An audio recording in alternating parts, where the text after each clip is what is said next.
So good evening, everybody. First, we need to come out of closed session. The Board of Commissioners have been in closed session, given directions to staff. If I get a motion to come out of closed session. Commissioners. So moved. Second. It's been motioned and probably second. All in favor? Aye. Motion passes 5-0. So today is September 11th, 2023 for our meeting, and I will first read the public charge. The Board of Commissioners asks its members and citizens to conduct themselves in a respectful, courteous manner, both with the board and fellow citizens. At any time, should any member of the board or any citizen fail to observe this public charge, the chair will ask the offending person to leave the meeting until that individual regains personal control.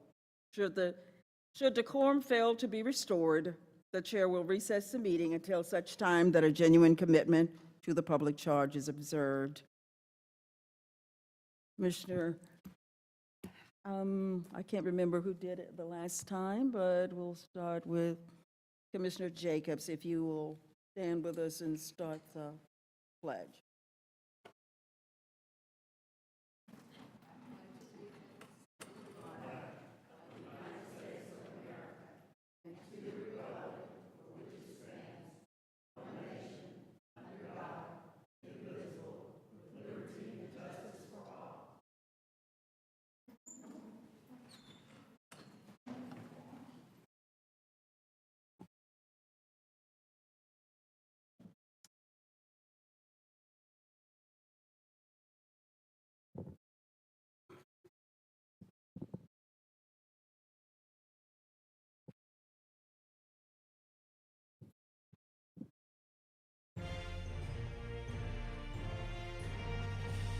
So if you would stand.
God bless America.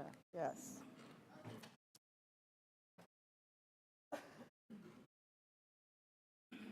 I don't know if you remember where you were on that day, but I certainly do.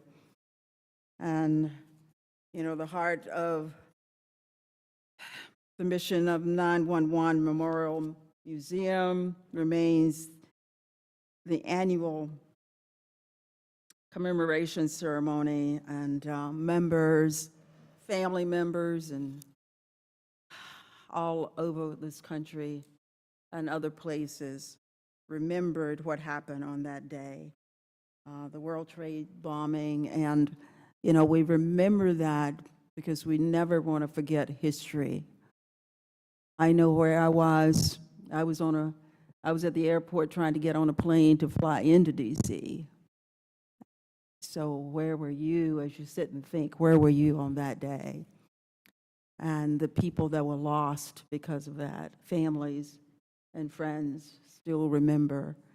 And we did not have, normally we've always had an event for the city and the county, and we didn't have that today.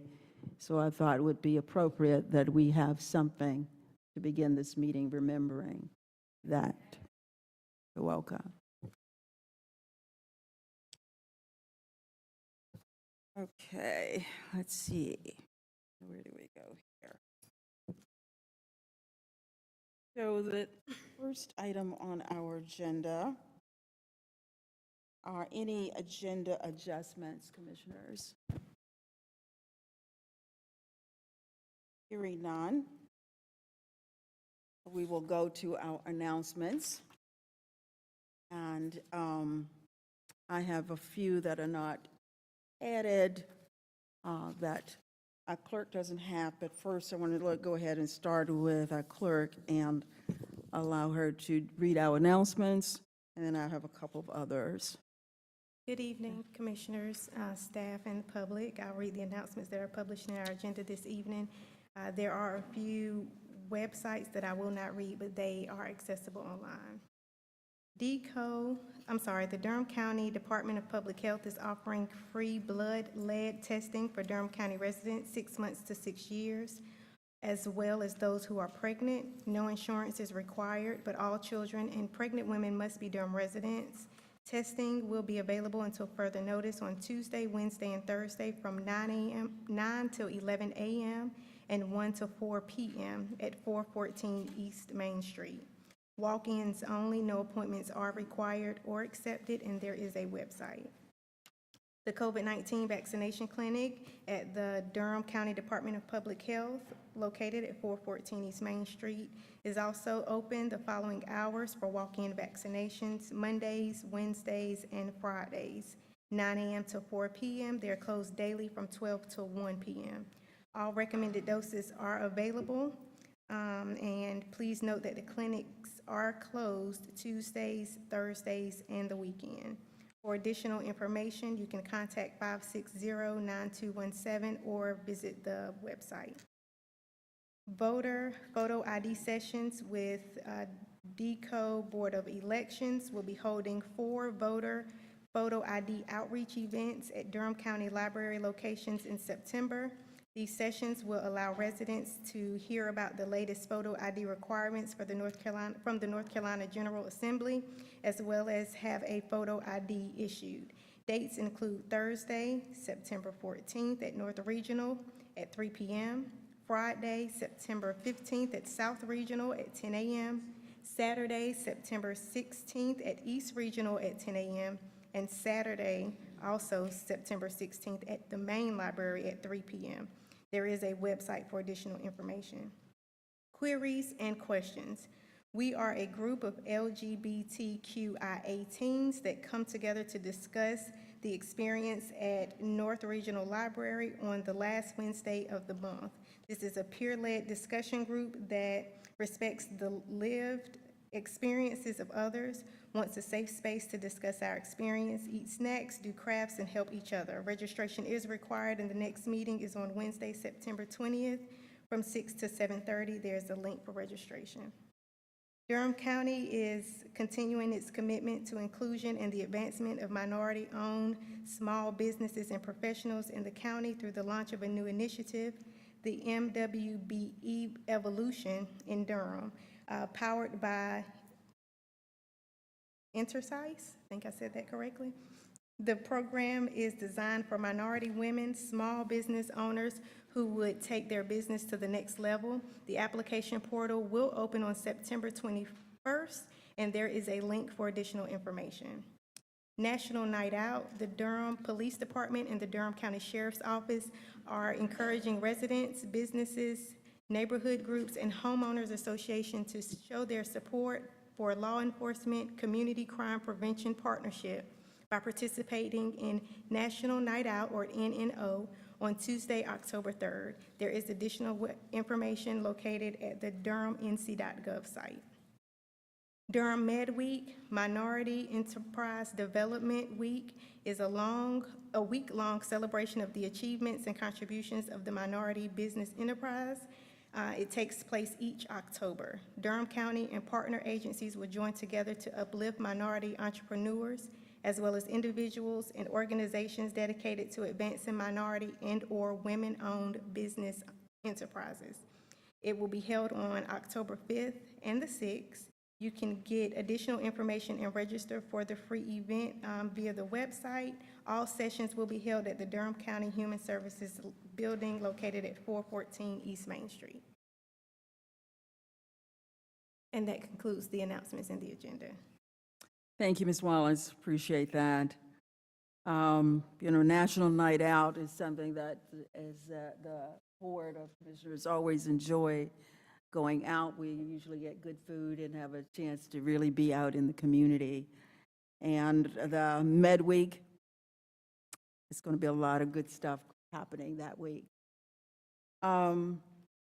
Before I get to commissioners to see if there are any other announcements, I'd like to go ahead and get started with, there's an announcement, a press release, and Indira is here to accept the acknowledgement of this announcement. Duke Energy donates $20,000 to local nonprofits in support of neighbors affected by recent storms. And I thought this was something that we need to acknowledge. Endure has been in our community for a number of years, and they do a lot of things that contribute to our community.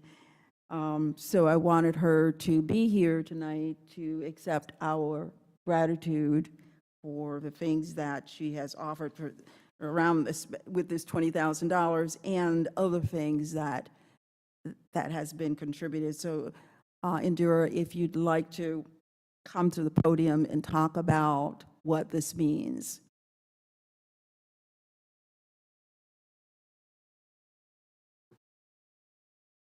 Yeah, I can read the whole, the press release, or just have you talk. Why don't I do that?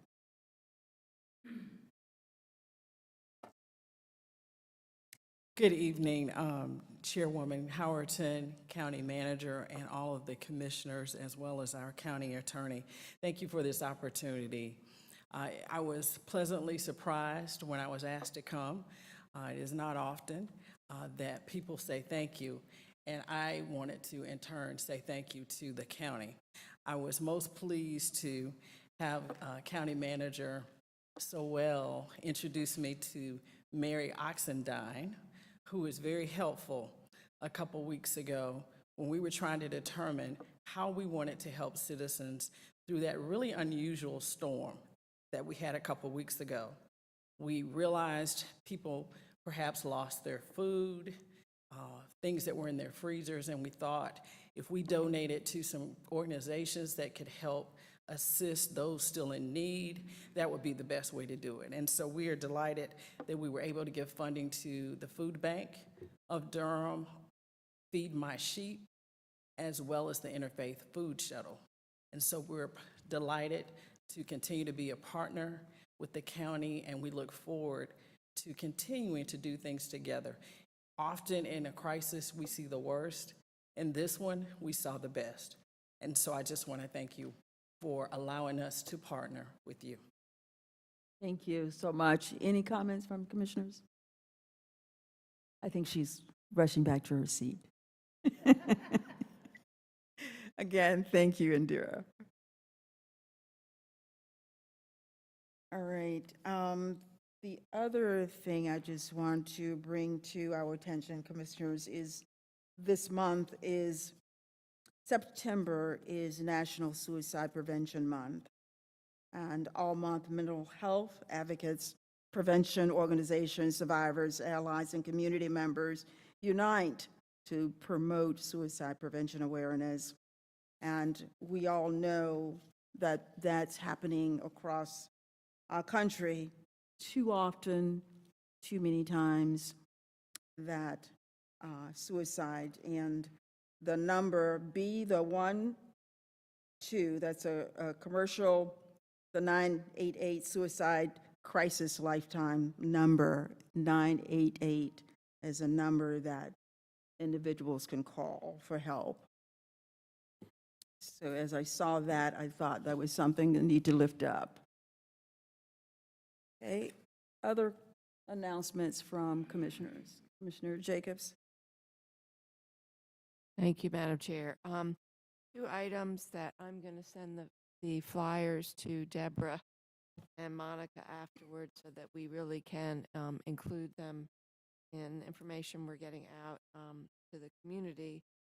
One is about the veteran stand down that is happening this weekend on Saturday, and so I'm going to pull up the flyer here. For that event.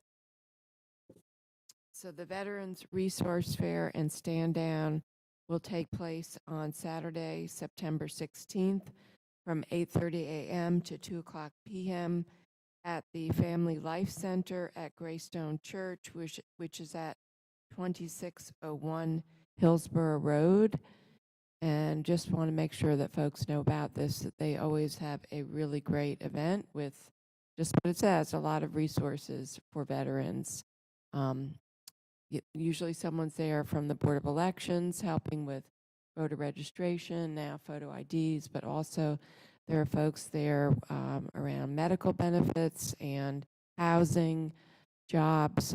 So I just want to make sure that we get the word out about that. And the second item, I see Roshana sitting out here, which is the Local Reentry Council is also having a resource fair.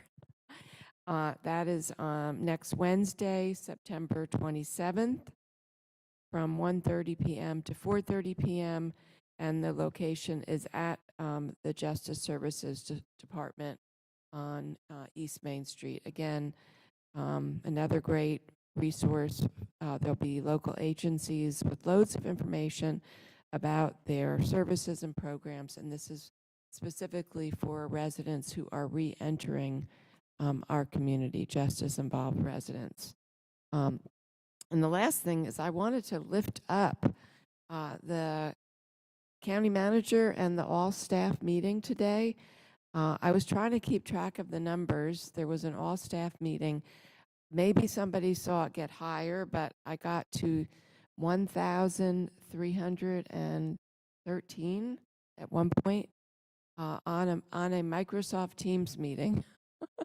that was a first for me to see with that many people in a meeting. But I wanted to actually give the manager a chance to highlight some of the amazing policies that were rolled out today. So I'm going to turn that over to you, Manager Sewell, because I'm really proud that our board is something that we supported and the staff has now executed this. So.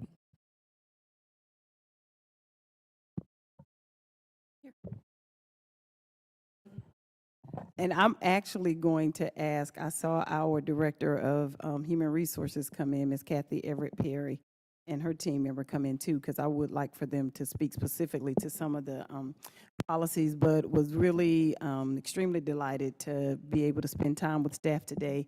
And this was certainly a teamwork approach to enhancing the policies we have for what we call our Family First leave policy. And it incorporates 3 different leave policies: our paid family leave.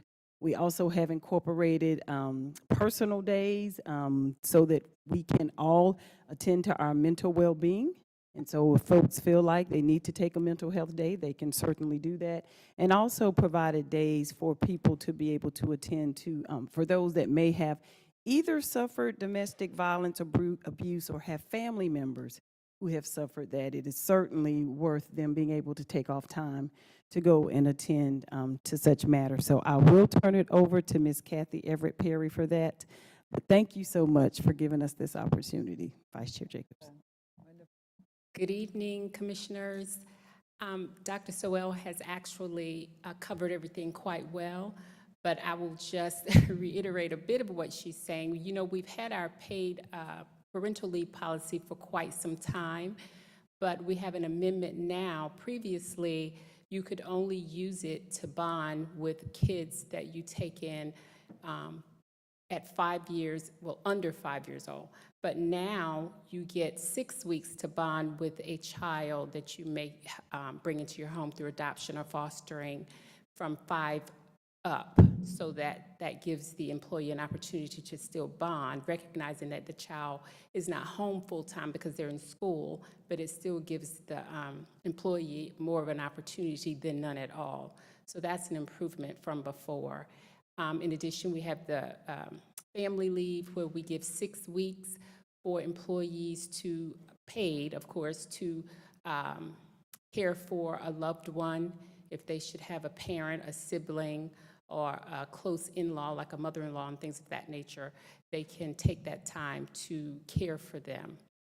We had some statistics shared today showing how a lot of employees are absent or not coming to work because they have this requirement to assist and take care of family members, but they didn't have the leave to do so. So they either leave early, retire, quit, try to find something else to do so they can balance these two things. And now here at Durham County Government, they have the opportunity to maintain their employment and have 6 weeks of paid leave to do this every fiscal year. So it's not like you do it and then it's done. The next fiscal year, you get to do it again.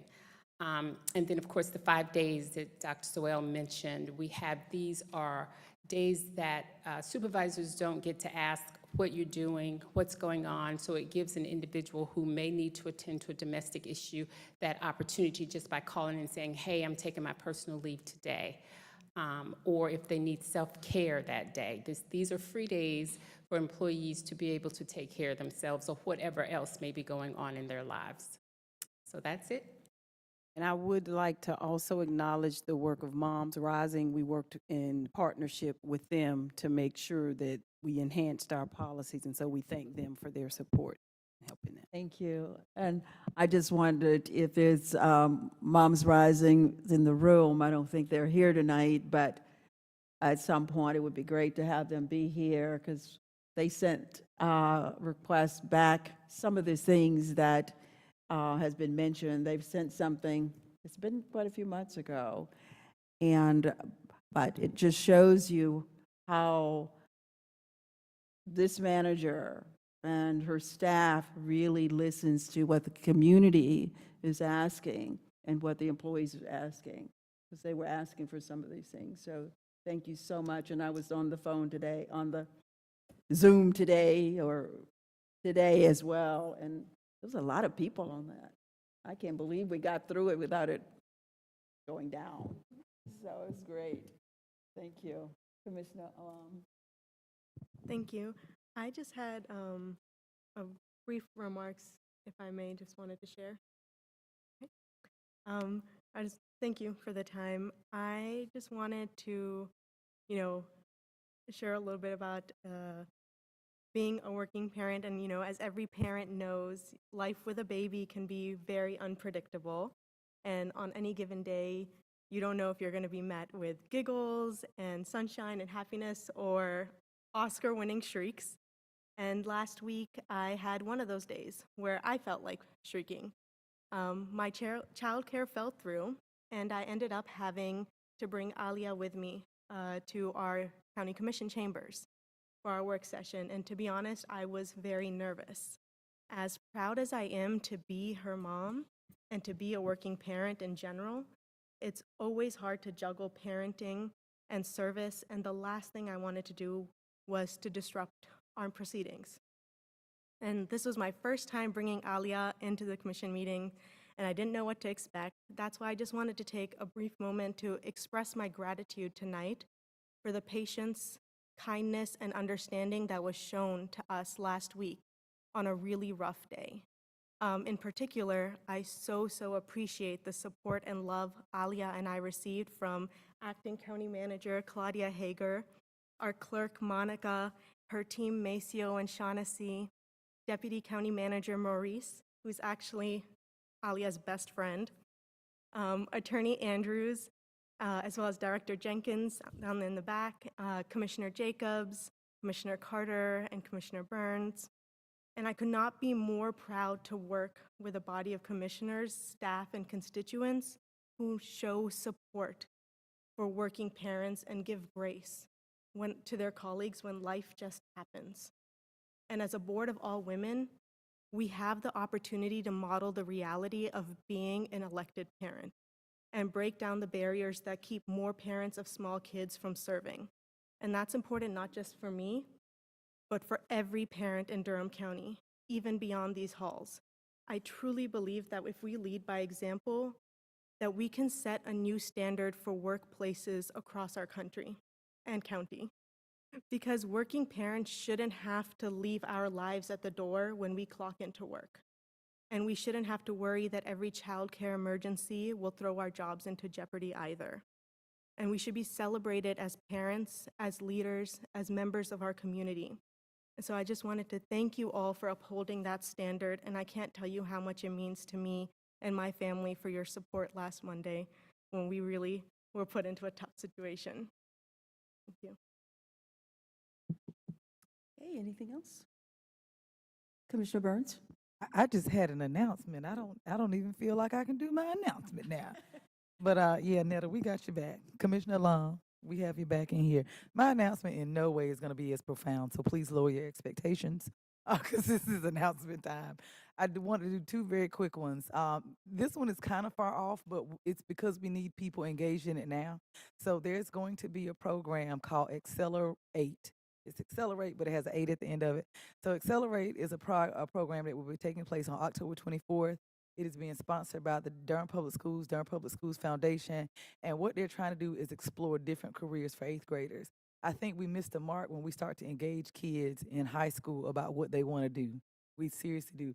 I sit on the Community College Foundation board, and it's enough studies out there. We are laser focused on getting kids engaged in middle school. So hopefully I can get this posted to the clerk, and if you, in your respective profession, whether, farmer, plumber, electrician, I see my endodontist in the room.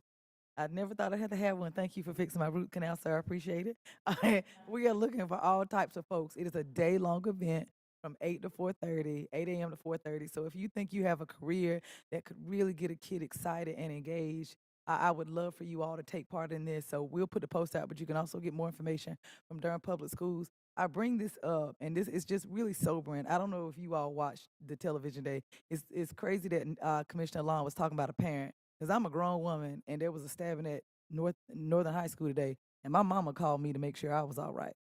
I'm grown, so I know that you all care about kids as much as my mom cares about her kids, but we have got to get them engaged so that they know that before they take the step to do something that they're going to regret that's going to change their entire lives, there might be a job out there or something out there that might get them engaged otherwise. So that's number one. Number two, I'm going to give somebody their flowers. So, Joanne Pierce, congratulations. I read in the newspaper that the Triangle Business Journal just gave you their Leader in Diversity Award. So can we all give it up for our Assistant County Manager, Joanne Pierce? Woo! So yes, see, those are my two announcements. You can now raise your expectations back up for everybody. But shout out to her and all the work that she does. And I know she doesn't do it alone, but we have some award-winning staffers here. So just know that, when you come in here, Class A all the way. Okay. Commissioner Carter.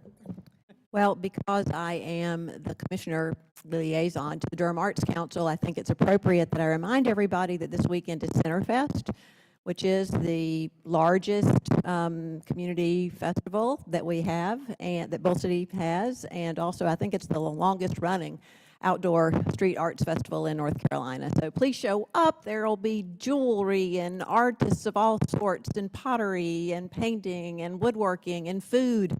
And government officials will be there, and people who are campaigning will be there, and lots of fun for children. Not the government official part, of course, but anyway, show up this weekend, Saturday and Sunday. Okay. All right, so Commissioners, we have before us the August 7th work session and August 28th regular session minutes. Are there any edits to those minutes? If not, I ask for a motion to approve. Move approval of the minutes. It's been moved and properly second. All in favor? Aye. Motion passes 5-0. We are down to our ceremonial items, 23-0 691, a proclamation on Durham Recovery Month. The board is requested to proclaim September as Durham Recovery Month in Durham County, and I will ask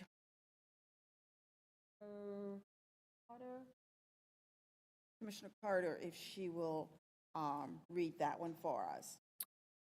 Yes, I'd be happy to read it. Proclamation, Durham Recovery Month 2023. Whereas behavioral health is now recognized as an essential part of one's overall health and well-being, and whereas the costs of not encouraging mental health and substance use recovery is significant for individuals, families, neighborhoods, and the community at large, and whereas recovery from mental and substance use disorders occurs every day through a variety of prevention, recovery support, resources, and treatment programs, and whereas people in recovery strive to achieve healthy lifestyles, stable homes, meaningful daily activities, stronger neighborhoods, and to contribute in positive ways to the larger community, and whereas the burden of mental illness in the United States is among the highest of all diseases, and mental disorders are among the most common causes of disability. And whereas recent figures suggest that approximately 1 in 4 adults in the United States had a mental health disorder in the past year, and 1 in 17 had a serious mental illness. And whereas mental health disorders also affect children and adolescents at an increasingly alarming rate, people, including children and adolescents with untreated mental health disorders, are at a high risk for many unhealthy and unsafe behaviors, including alcohol or drug misuse, violent or self-destructive behavior, and suicide. And whereas the National Institute of Mental Health reports that in 2021, 57.8 million adults experienced mental illness, while only about 47% of those received mental health treatment. And whereas the Substance Abuse and Mental Health Services Administration reported that in 2021, 46.3 million Americans aged 12 and older met diagnostic criteria for having a substance use disorder, while only an estimated 6% received any treatment for their substance use. And whereas in an effort to help more people achieve and sustain long-term recovery, the U.S. Department of Health and Human Services, the Substance Abuse and Mental Health Services Administration, the White House Office of National Drug Control Policy, Recovery Community of Durham, and the Justice Services Department invite all residents of Durham County, North Carolina to participate in National Recovery Month. Now, therefore, I, Brenda A. Howerton, on behalf of the Durham Board of County Commissioners, do hereby proclaim the month of September 2023 as Recovery Month in Durham County, and hereby call upon the people of Durham County to observe this month with appropriate programs, activities, and ceremonies to celebrate people in recovery and those who support them. Everyone's journey is different, but we are all in this together. This, the 11th day of September 2023. Thank you, Commissioner Carter. Okay, we have, want to give us your name? Yes, I'm Rashana Parker. I'm the Interim Director of the Durham County Justice Services Department. Thank you, Chair Howerton, Commissioners, Dr. Sowell, and Attorney, excuse me, and the County Attorney. I apologize, Attorney Andrews. It slipped my mind for one quick second. We appreciate your having us come tonight to recognize Recovery Month. Every September, we take time out to acknowledge and celebrate the work that's being done in the recovery community.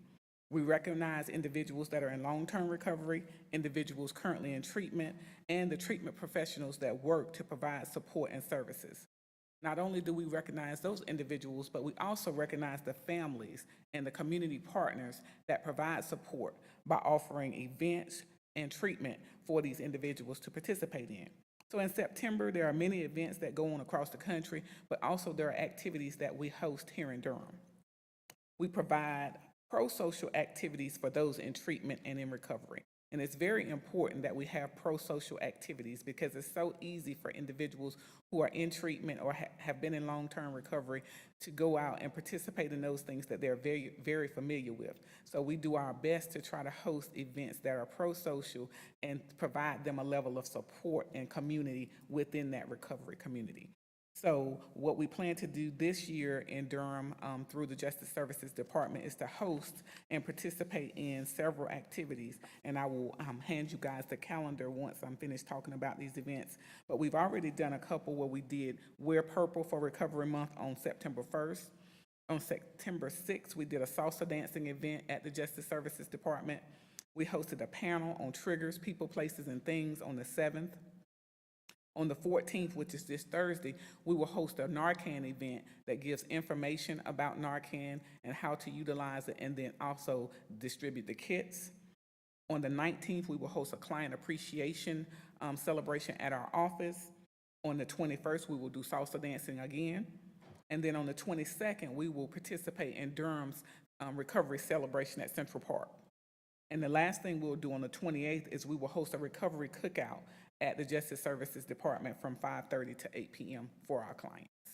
So again, I will distribute the calendar of events, and just want to thank you all, the board, for your continued support of us at the Justice Services Department and all of the treatment professionals in the Durham community. It's a much needed service that we provide, and we couldn't do it without you guys' support. Thank you, Ms. Parker, and be sure you make sure we know when the salsa dancing is. And the clients actually enjoy the salsa dancing. If there are others from your department would like to stand? Are there others here as well?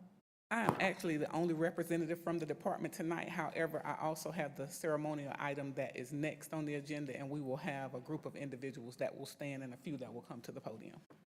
Great, all right. Commissioners, anything on this item? Commissioner Hart, let's start with Commissioner Burns down on this end.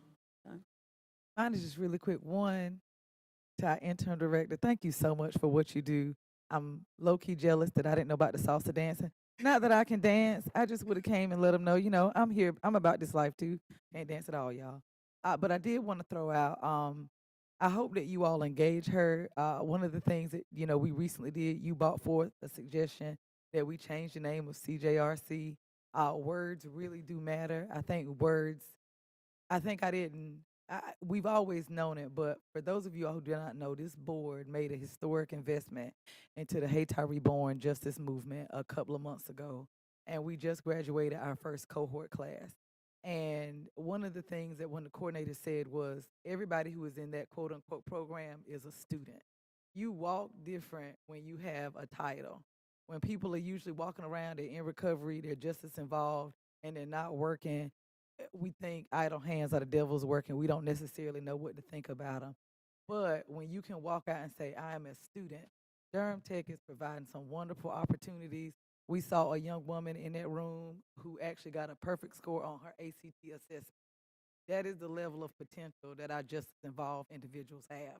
So I do hope that you all will engage her and find out how many talented individuals that we do have that are no longer just as involved. They're your neighbors, they have potential, they want to work, and they want to invest in this community.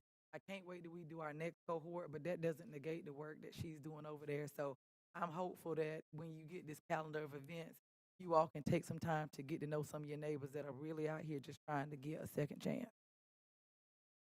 Thank you. Okay.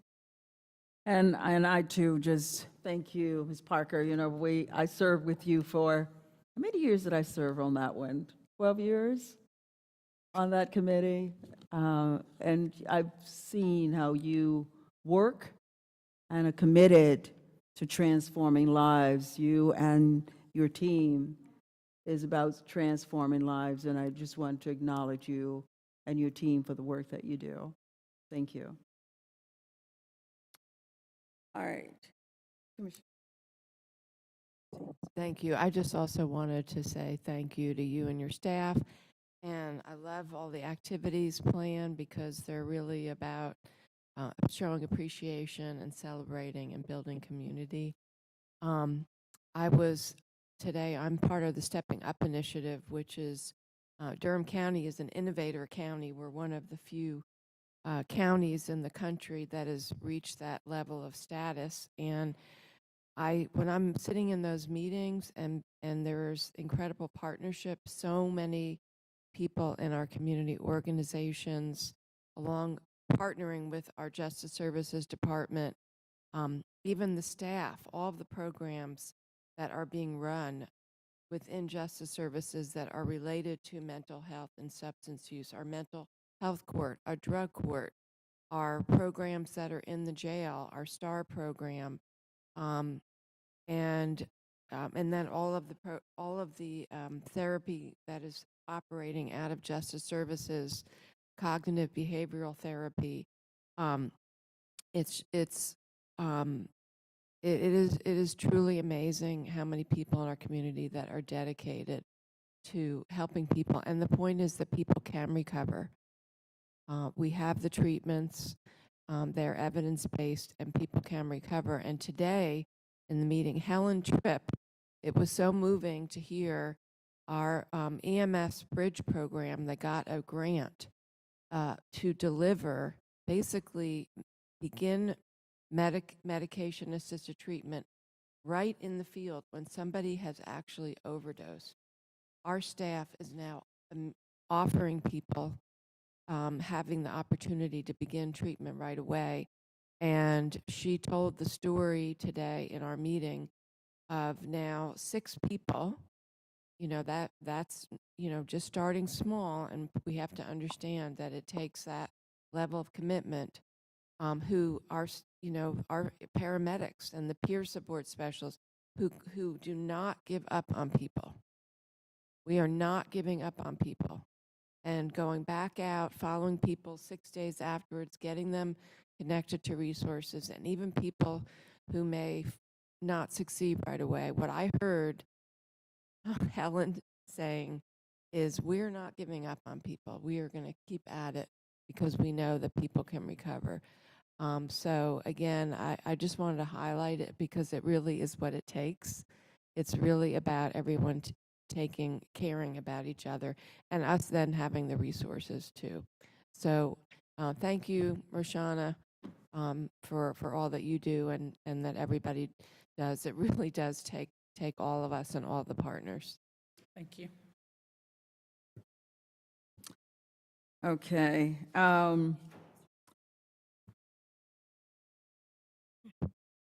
Commissioner Long.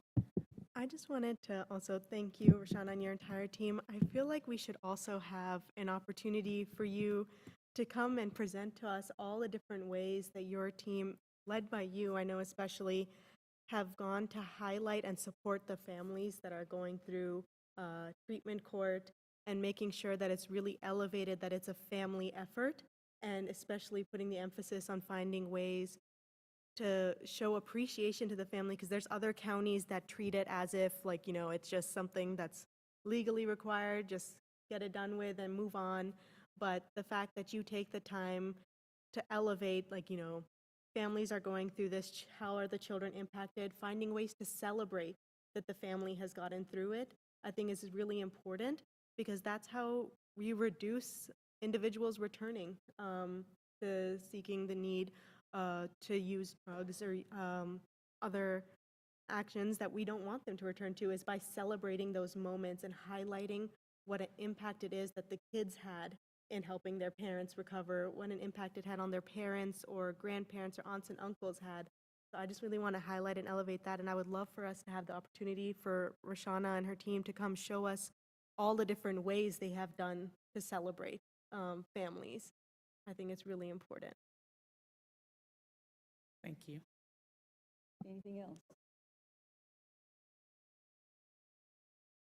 Okay. Now we will move on to the next resolution honoring the Chuck-Mika Manning. And I always called him Chuck. The board is requested to pass a resolution honoring, and I'm gonna call him Chuck, that's what I always called him, Manning Senior, for his lifelong work as a passionate and highly respected advocate for justice-involved individuals in Durham. We lost a valued member of the community and voice for justice-involved individuals on June 17th, 2023, with the passing of Chuck Manning. He served on many boards and committees, in addition to being the founder of Locked Up to Living Up, And I've asked Commissioner Burns if she will read this resolution. Durham Board of County Commissioners Resolution, Chukwuemeka Ajiri Manning Sr. Whereas the Durham community lost a valued member and leader on Saturday, June 17, 2023, with the passing of Chukwuemeka Manning Sr., or Chuck, as he was passionately known to all. And whereas Chuck was heavily involved in the Durham community, which led him to work with Bull City United, his duties included community outreach, violence prevention, and serving as a liaison and advocate for justice-involved individuals. And whereas Chuck worked with the City of Durham Innovation Team, I-Team, where he helped develop numerous projects, programs designed to assist inmates returning to Durham after incarceration. And whereas Chuck took the lead in the development of Welcome Home program, a program designed to help justice-involved individuals coming home from prison by providing peer support and care packages. And whereas Chuck provided unwavering peer support to returning citizens, helping them navigate through the reentry process and systems within Durham, Chuck worked with and received referrals from various community agencies, including Religious Coalition for Nonviolent Durham, Restorative Transitions, FIT, and Justice Services Department, and was always willing to meet with people to determine ways to provide peer support. He never seemed to be more than 10 or 15 minutes away. And whereas Chuck was involved with Brian Hamilton's Inmates to Entrepreneurs / Brian Hamilton Foundation, North Carolina Second Chance Alliance, Transitional Jobs Program, DEAR, NC Hope, NC Step Up, the City of Durham, OEWD, NCNABCJ, and the list goes on and on. And whereas Chuck was appointed to the Durham Criminal Justice Advisory Committee in 2023, and whereas Chuck was a part of the Durham Local Reentry Council since its inception in 2018, where he advocated and worked tirelessly to develop strategies to address the challenges faced by justice-involved individuals in Durham, North Carolina. And whereas Chuck's care and compassion for people was always seen through his role as a proud father to Chukwuemeka Manning Jr., Luve Manning, Precious Manning, and Skylar Manning. Now, therefore, be it resolved that we, the members of the Durham Board of County Commissioners, do hereby resolve to honor Chukwuemeka Ajiri Manning Sr. for his lifelong work as a passionate, generous, and highly respected advocate, community leader, and visionary. This, the 11th day of September, 2023. Thank you. Before we offer any words, I would like to just give Chuck's family that I saw come in an opportunity to stand, and anybody else that worked with Chuck from his various programs and boards to please stand.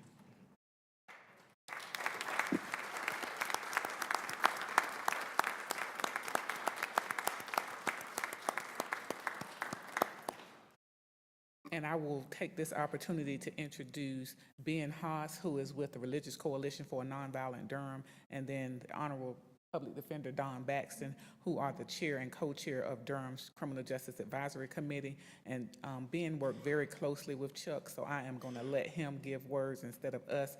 We are very much so appreciate all the work that Chuck did with us at the Justice Services Department, but he was so ingrained in the community, and I want to give the community an opportunity to honor him. Thank you, Rashana. Thank you, Board, Commissioner. Thank you, family, folks that Chuck cared for, folks that Chuck worked with. There was always a lot of both and in there. You got next to Chuck, you're going to be cared for, and you might get to do something. And I got to be a witness to so much of that. A couple of touch points. This one, the resolution speaks for itself, right? And on and on and on and on. If you knew anything about this man, it was on and on and on.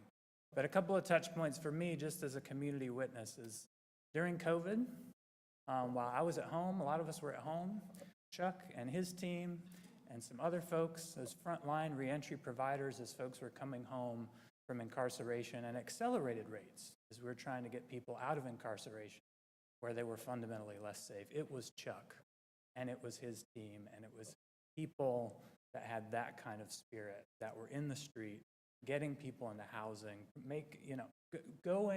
turning our systems into new systems in real time to serve people in the midst of just this chasm that it opened up. The other one is, all the different spaces that Chuck showed, I never saw anybody anything but delighted to see this man. He was just so profoundly, generously received in every space I was ever with him in. And that makes, I was like, how do you talk about that? And it just comes down to gift. I couldn't say anything more than that Chuck, as best as I can tell, was a living gift to this community. And when you get into that, go past giftedness into gift, we're getting into, I've been a pastor at times, but you're getting into that realm. And we witnessed something. We witnessed a profound gift in Chuck's life and the way he gave into this community. And I think giving is not easy. And when you give, you put something of yourself into the gift that's given. And to be good recipients of that gift is its own kind of challenge. So I sit there talking with folks that work most closely with him through these past couple of months. I think that's the space we're sitting in. Go, what have we received? And how have we been blessed in that receipt? And how do we move forward as good stewards of that kind of? So thank you for helping us celebrate that tonight. Don't know anything else that's more worth celebrating. Thank you.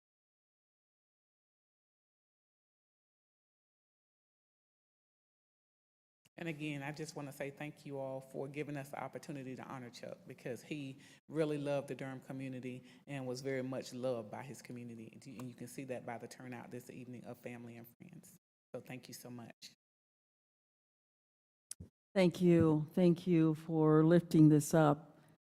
You know, the difference that one makes is in the dash. The day you were born and the day we die. And the difference is whose life did you touch? He touched a lot of lives.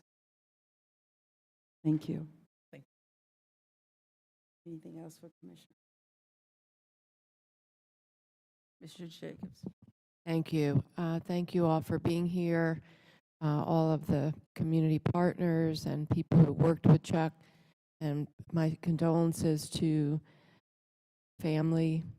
It is really a terrible loss. When I heard about Chuck, I couldn't believe it, because he literally, as Ben, as you were saying, was so full of life.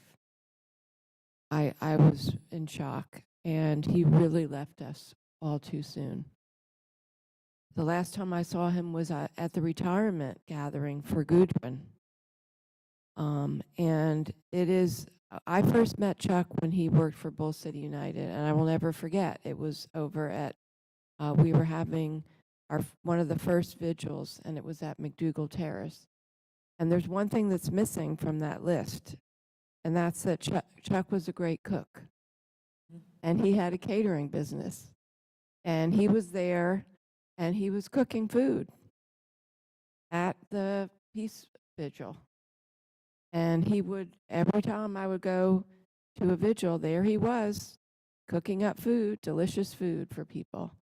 And I think that really says a lot, that he really, every way that you could possibly create bonds and care for people, love people, that's what he was doing. So I just really am grateful. During the pandemic, Chuck was the hotel that we had on Hillsborough Road, where we were working with the state. And we were having people who were being released from the state prisons, and they were coming to Durham. And his nonprofit was going in and doing the social work and making sure that people were able to leave, get back to their counties, and had housing, transportation, whatever care that they needed. That's what he was doing. So it is truly amazing, all the things that he has done and all that he's given to us. So I will really, really miss him. He was always smiling and just full of love. Thank you.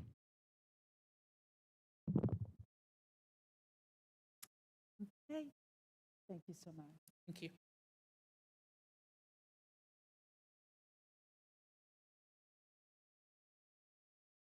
The next proclamation is 230716, World Alzheimer's Awareness Day. The board is requested to proclaim September as World Alzheimer's Awareness.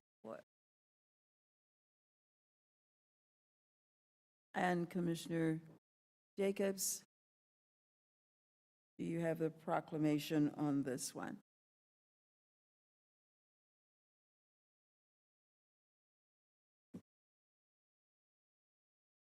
Durham Board of County Commissioners Proclamation, World Alzheimer's Awareness Day 2023.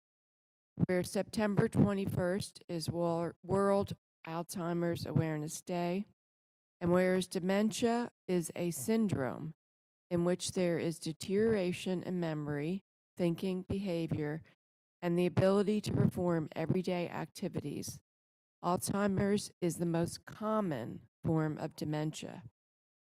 And whereas dementia is the 7th leading cause of death worldwide and 6th leading cause for North Carolina. And whereas there is no known treatment currently available to cure dementia or to alter its progressive course, but early diagnosis, care, and support can enhance the quality of life and well-being of persons with dementia. And whereas Durham County supports the vision of a dementia-inclusive community where all persons with dementia are valued and fully supported in their pursuit of quality of life and well-being, and whereas Durham County invites you to join in partnerships, collaborations, and advocacy efforts to promote well-being, inclusion, and health equity for persons with dementia. Now, therefore, be it resolved, I, Brenda Howerton, Chair, and on behalf of the Durham Board of County Commissioners, do hereby proclaim September 21st, 2023 as World Alzheimer's Awareness Day. In Durham County, North Carolina, we commend this observance and urge everyone to join with Dementia Inclusive Incorporated to support persons with dementia and their caregivers on September 21st and throughout the year, this 11th day of September 2023. Thank you, Commissioner Jacobs. Comments from board members? Go ahead. Well, I'll just add Susan Sewell, who was going to share this today, who is on the board of Dementia Inclusive Incorporated. It is her birthday today, so she is celebrating, and she was with us last year.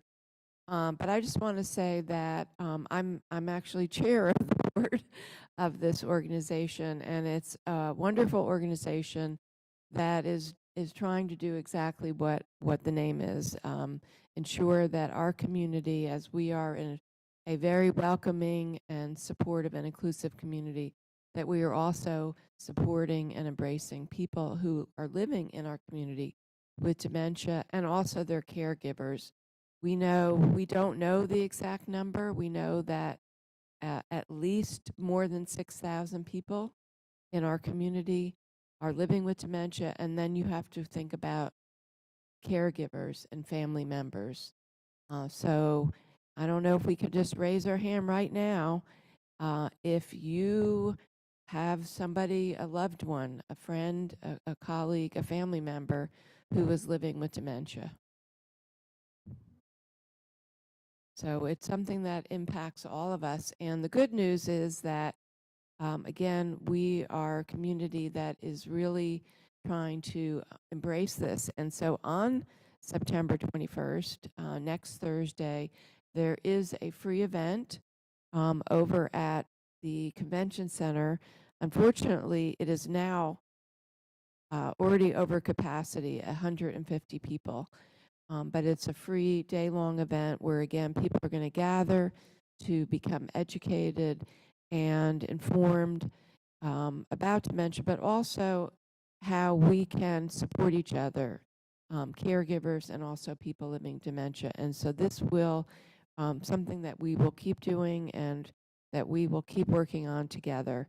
I hope some people will be there, we're able to join in, but I know it's going to be a wonderful event. So thank you, everyone.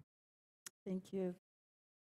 Commissioner Burns? Mine is really quick, and I'm happy that she brought that event. That's from 9:30 to 4 o'clock, right? So that's all day. One of the really beautiful things about our public health department, our social services department, our Center for Senior Life, it's not always a day-long event to talk about dementia services. So please continue to monitor the county manager's newsletter, because every now and then, the Durham Center for Senior Life and Public Health, they do a 1 hour virtual Zoom to talk about dementia and Alzheimer's. And so if you're somebody who has to live in a household and is a caregiver, I don't want you to think that this one day is like the only time that you could, because if you really are a caregiver, you probably don't have 8 or 9 hours to give. So just be on the lookout, because there are multiple levels of support there.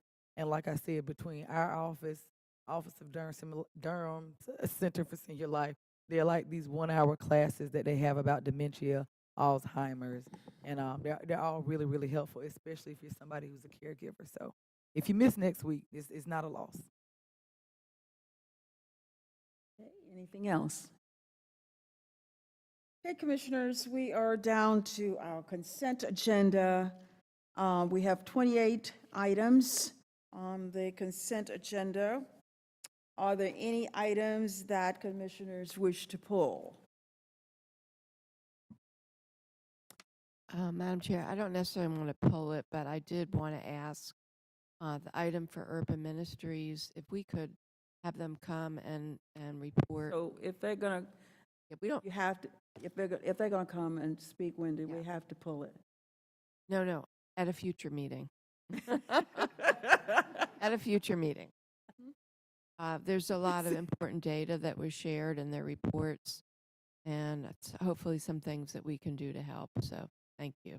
Yeah, it's a lot of good stuff in this agenda, and this consent agenda, that we could pull at least 10 of them and talk on them, but we will keep folks here till probably midnight, and we don't want to do that unless there's something burning for any of you that you'd like to pull. You know, we can pull it and then pass the others and put it at the bottom of the agenda. Do you have one, Commissioner Alum, that you'd like to pull? Not to pull, just to highlight. I'm sorry? Just to highlight, not to pull. Okay, is it going to take more than a few minutes? Because I'd like to Take get less than through a the minute. consent and then have you talk about it at that point. It was just going to take less than a minute. Okay. Okay. I just wanted to, we recognized it at the work session, but take a moment to recognize public health for the nearly $1 million that we are going to be recognizing, and that's money that they have received through grants and other initiatives, and that's just really important, because I always want to highlight, I know our whole board does, when we get money coming into the county to go to services and we're not spending money. So thank you to Director Jenkins and his entire team for being so diligent and looking for those grant opportunities. Yeah, that's a lot of work, as he said when he at our work session. That's a lot of work when you can pull in that much money. Okay, anything else? Okay, if I can get a motion to approve the consent agenda. Second. It's been moved and properly second to approve the consent agenda. All in favor? Aye. The motion is approved 5-0. Okay, a next item is a public hearing. Let's see if I can get to it here. Okay, a public hearing is 230687. A public hearing for Unified Development Ordinance Text Amendment regarding phased development and tree preservation, TC 22000004. And the staff person, you're there, okay. Robin is here, our senior planner. All right. All right, good evening. My name is Robin Schultz. I am a senior planner and an arborist within the City County Planning Department. Before I begin, staff would like to state for the record that all Planning Department hearing items have been advertised and noticed in accordance with the state and local law, and affidavits of all notices are on file within the Planning Department. This evening, I'm presenting information about a proposed Unified Development Text Amendment, case TC 22-00004, phase development and tree preservation, which was initiated by staff in order to address ongoing concerns from residents regarding land clearing, erosion control, and tree preservation in the context of large residential development within Durham. This text amendment was heard by the JCCPC at their November 30th, 2022 meeting and by the Planning Commission at their May 9th, 2023 meeting, which recommended approval.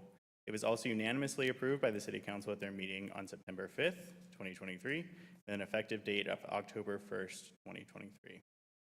This text amendment proposes revisions to Article 7, Design Standards, Article 8, Environmental Protection, Article 9, Landscaping and Buffering, and Article 13, Additional Subdivision Requirements within the UDO in order to require phased grading plans for projects that meet the tree protection and tree coverage applicability standards in UDO Section 8.3.1b.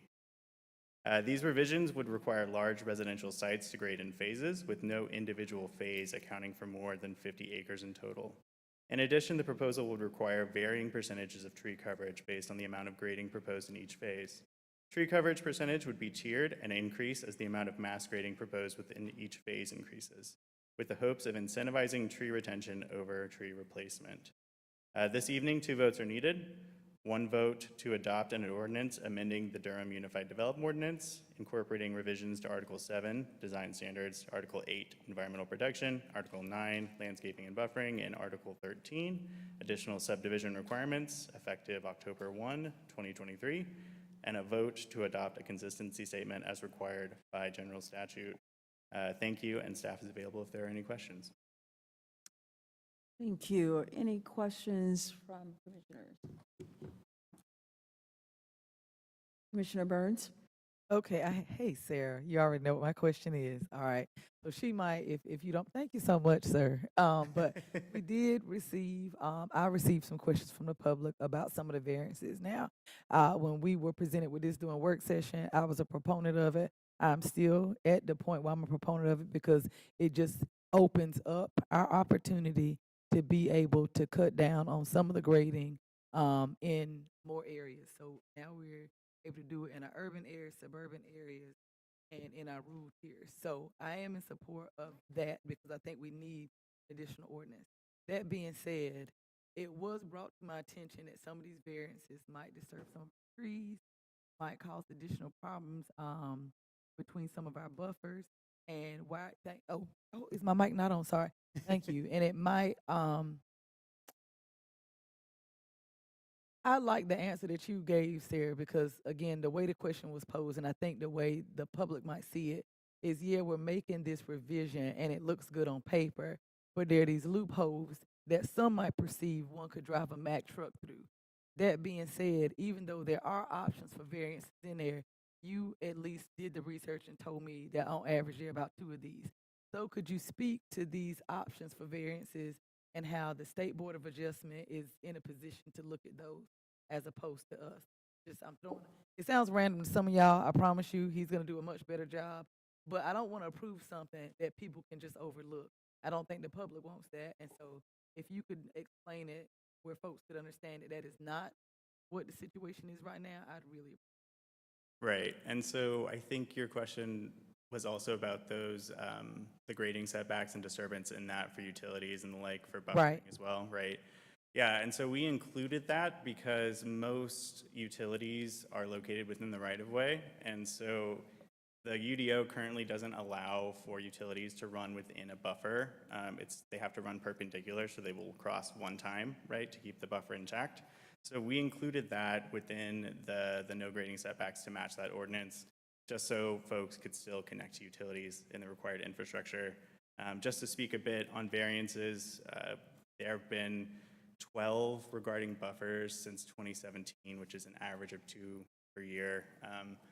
Majority of which I think only one so far has been related to greenfield development, which is the development of large residential sites, because essentially the Board of Adjustment, you must provide testimony that shows that you have a hardship. And so if you are designing a neighborhood, it's very difficult to show that you can't design in some other way, shape, or form through expert testimony that, you know, it has to run through the buffer. We rarely see that, if at all. So that's what that looks like. I know there have been requests to not allow those variances, but by state law, we don't have that authority to not allow variances. So, got it. So by state law, you're not allowed to take back some of these variances. Number two that I have, thank you for telling me about how many it was. The second question I have, and you've pretty much answered some of it. In order for somebody to get allowance for does have to prove a hardship, and that hardship is done by a quasi-judicial process. So it's not just an application, like that actual applicant has to go up in front of a board, and that board itself probably has a public hearing. So like it's not like I can turn in an application and say I had a hardship, and then they'll allow me to do this. They actually have to sit in front of a panel and figure this out. So it isn't just 1, 2. I see some affirmative now, so that's helpful. Yeah, Sarah, I was wondering when you was gonna get up to save him. Also, the city's already approved this, correct? Correct. So I did. Those were my questions. Okay, but yes, the hardship is not just happening.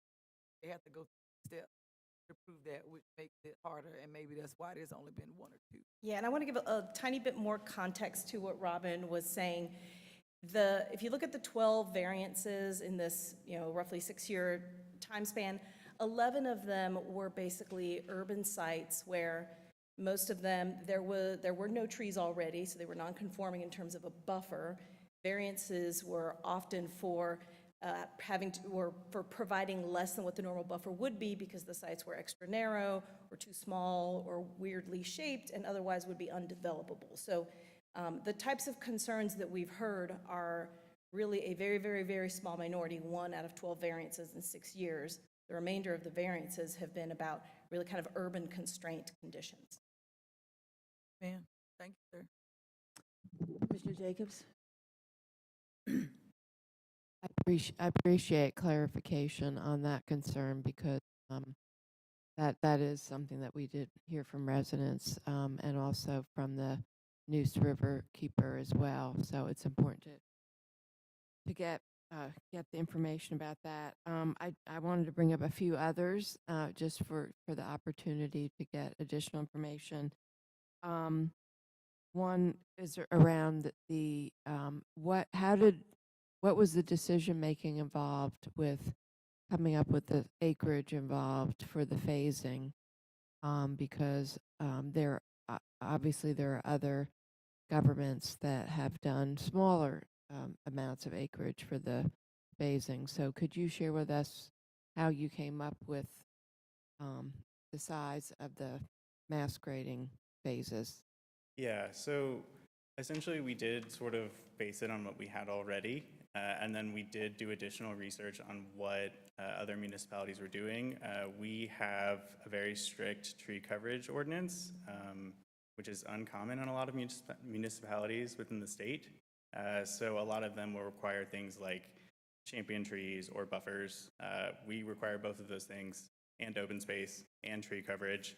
So we really wanted to look at acreages that sort of encompassed large swaths and like large phases, or like not large phases of development, excuse me, but that would accommodate all of those requirements. So if we want each phase to stand alone, we were sort of moving beyond grading limits into individual phase development. And so since we require this open space, these buffers, this tree coverage, et cetera, that's sort of how we came across the mindset. Instead of just limiting grading, we were requiring it to be phased for the whole development. Okay. Has there been any consideration of really or discussion about, let's see how this works, and then when we are doing the UDO rewrite, revisiting, for instance, this issue of the size of the amount of grading at one time. Oh, absolutely. I think all good policy is iterative, so we will definitely be watching this as it goes through in the hopes of making it even better as it goes through the UDO rewrite. Okay. Yeah, because I personally would support that. I think that, 35 acres to 50 acres is still a lot of land. And we still aren't addressing the issue that there are different soils in different places. And so, the erosiveness of the Triassic soils being, it's not a one size fits all.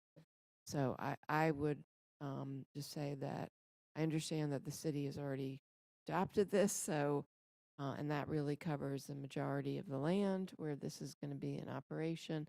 But I think it is really important that we do really carefully assess, how this is really working, and I mean all aspects of it.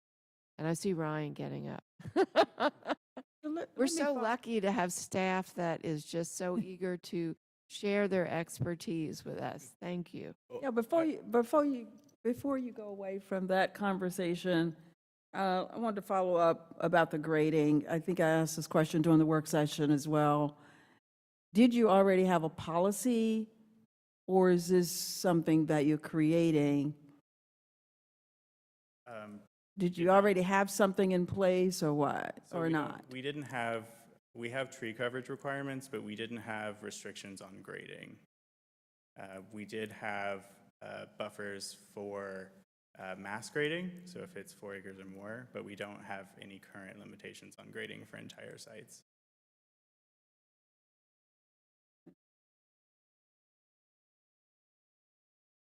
Okay. Was there another question? I have two other questions, but Ryan jumped up, so.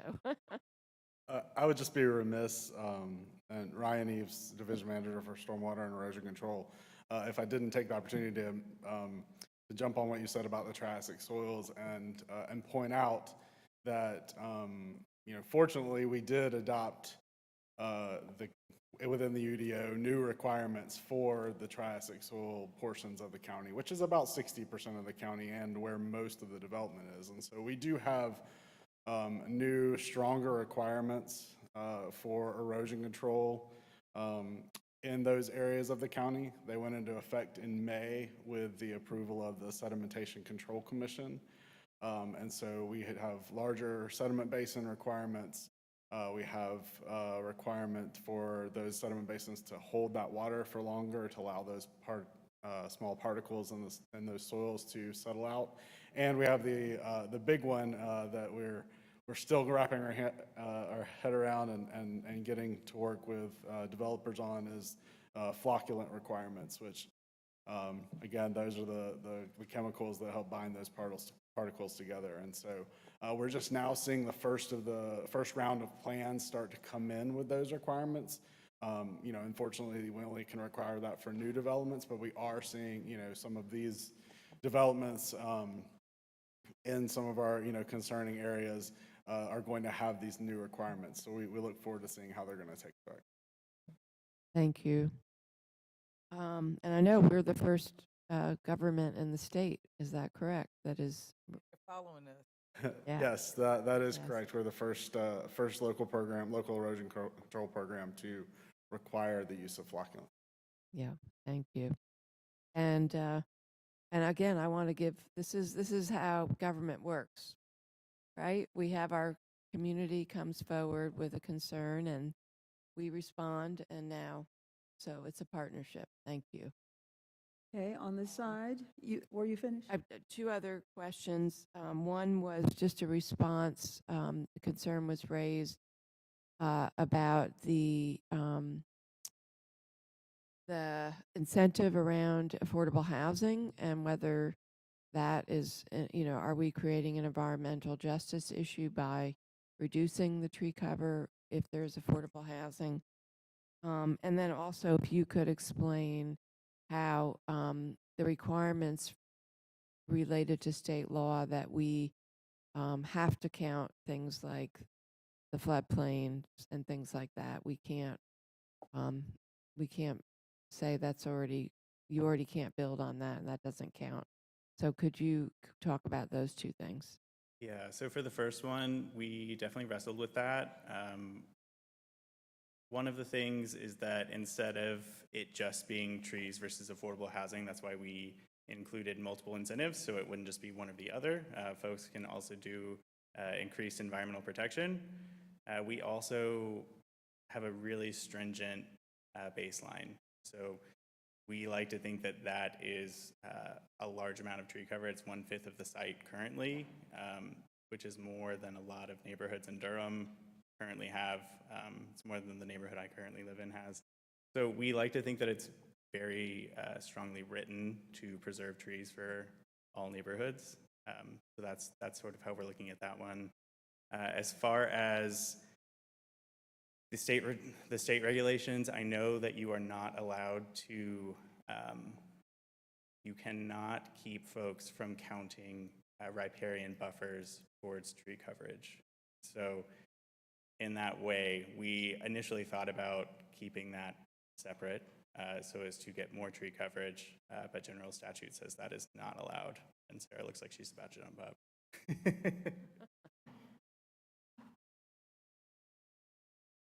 Yeah, Robin is completely correct about that. I want to backtrack for 1 second about the affordable housing. I think it's important to note that it's not less trees. The same tree requirement we have today. It's the same tree requirement that anyone staying in that 35-acre or other kind of options level. Anytime you try and incentivize things in an ordinance, you're incentivizing one thing, you're also kind of penalizing for doing something else. So really what's happening is if you're not staying at that lower threshold for phase size, if you're not, doing extra things like doubling your stream buffers, if you're not providing affordable housing, all things that our community and our elected officials have said that they want that are good things that are benefits to our community, then another way to look at it is that you're penalized at this other upper tier of having to provide way more, 30% at a minimum, just for tree replacement, for tree preservation, much more than that, nearing almost 40% really, if you have to go full-on replacement. So it's a little bit of just kind of viewpoint of how you look at it, but I wanted to put that out there because that's certainly a different viewpoint that we've been hearing that may not be represented in the room today. Thank you. Okay, on this side? I appreciate the answers that have already been given because those were, a couple of those were among my list of questions, and I really, really liked the answer, Sarah, that you just gave about the concern related to the incentive for affordable housing, and how, the way these amendments are written currently does feel like it is trying to drive good development, and if it's not the good development, meaning the smaller phase, then you're going to have to include a higher percentage of tree preservation and tree replacement if you end up going that route. And so I can see that difference, and I think it's a really important distinction because we do want our amendments and our ordinances. We want our ordinances to drive good development and make development that's not good way, way harder to do. So I did have a question about if you're unable to comply with the preservation requirement, then I wanted to be sure I'm understanding. You would have to have a higher number of trees than the percentage that you would have had with the preservation. Now you have to have a greater percentage of trees that will be replaced trees. Is that correct? That's correct. Okay. And who determines if you're able, to meet the required percentage? Yeah, that's a good question. That is going to be staff within the Major Development Review Group that reviews those site plans. So the folks that sort of look at this every day, we review those aerials and we sort of see, what that looks like on site. They have to make a pretty strong argument to be considered. I will say that. So that's sort of how it's being done right now. Okay. But there isn't anything written so far as what that needs to look like. Okay. I assume that'll be really tight, though. Yeah. I think the other thing to remember is that in general, the development community is trying to maximize the yield off the land. So typically what we see is developers are much more wanting to use and preserve trees and design around the trees because that's a lower threshold, right? If you get rid of all the trees, you're gonna have to plant back more. That's less land area you have for lots to sell, et cetera. So in general, the idea that, you know, developers are just gonna come in and just clear cut everything and then just replant what they need to doesn't really pencil for them as well as if they look carefully at their property and save the existing trees they have. That works much more effectively in their development pro formas. Okay, great. That's helpful, I think. And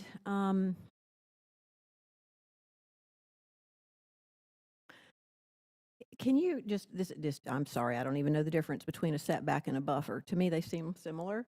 Can you help me understand the difference? And where does the opacity come into play? Is it the buffer? Is it the setback? Is it both?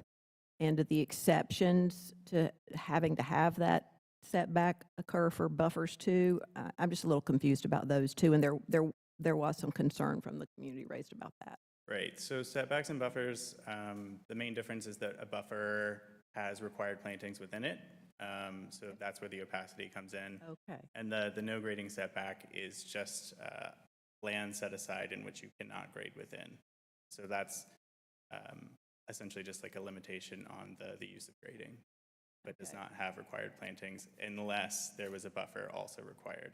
I think people are concerned that the boundary, if there is the exception, is really going to just come right up to the current property owner's line, and then it is going to cause the problems to the current property owner's foundation and stuff from the blasting, and it'll just be right there, right in their face. And so, can you respond to that concern? Yeah, so that sort of gets back at the question that Commissioner Burns was asking about, and so that allowance within the no grade setback is just for perpendicular access Okay. to utilities, because currently utilities are not allowed to run alongside a buffer. They have to be at least perpendicular at a degree of 15 degrees, I believe, is in 9.4.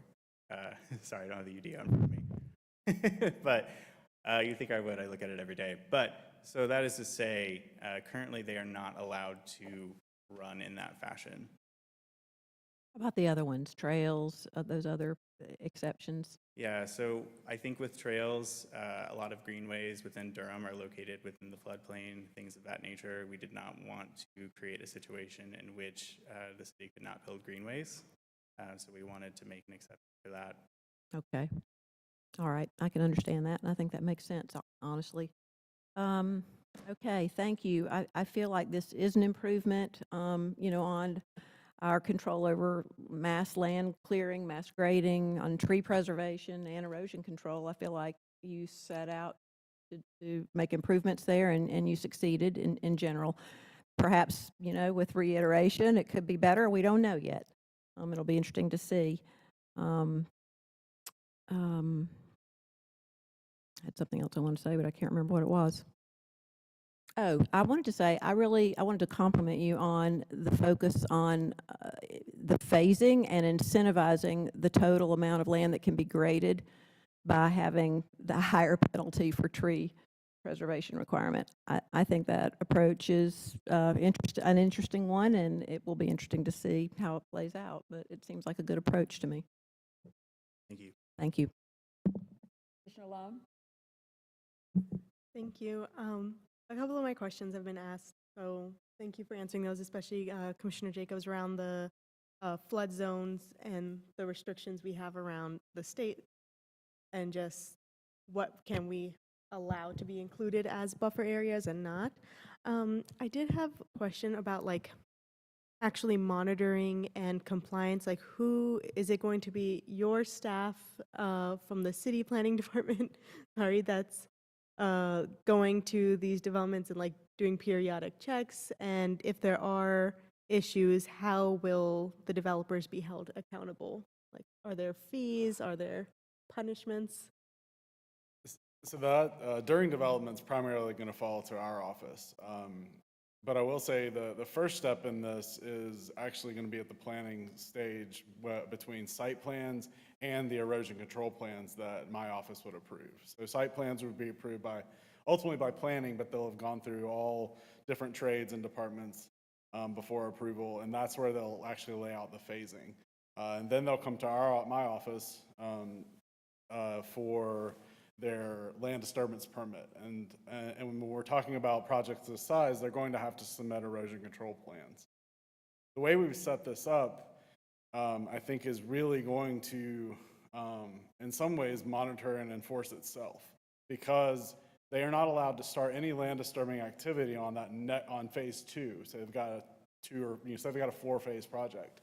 They start phase 1, it's graded at, they go the maximum, they get 35 acres or whatever. They're not going to be able to start on phase 2 until they've at least put in asphalt down on phase 1, and they've stabilized the lots.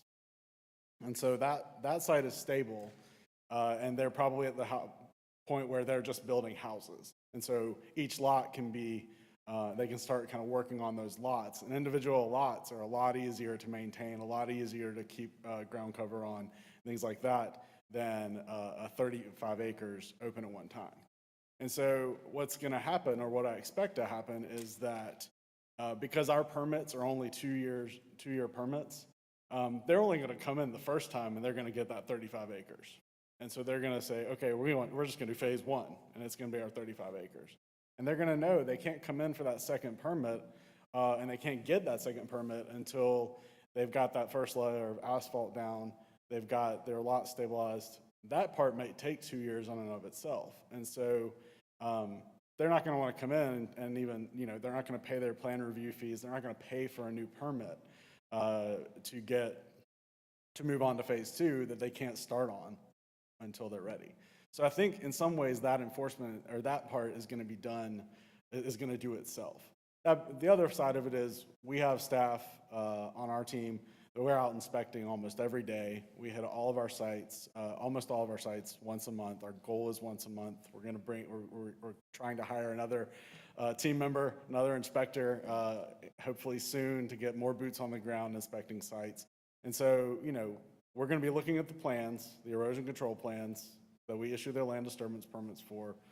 Our guys, the folks in the field, know what's in those plans. They're going to have walked to those sites every time they're out there, and made sure that they are in compliance with their plans. And we're going to be the sign-off that says you can start phase 2.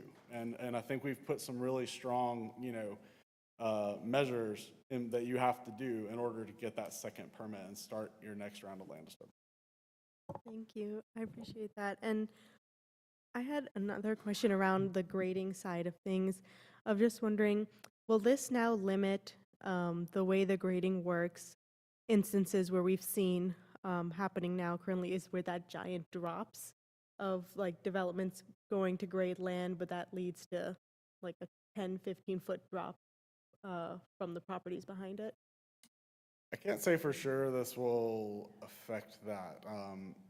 I think part of our hope in this conversation, this discussion, was that this would drive developers to develop to the topography of the land, to design to the topography of the existing land, as opposed to take a land that does this and try to make it do this.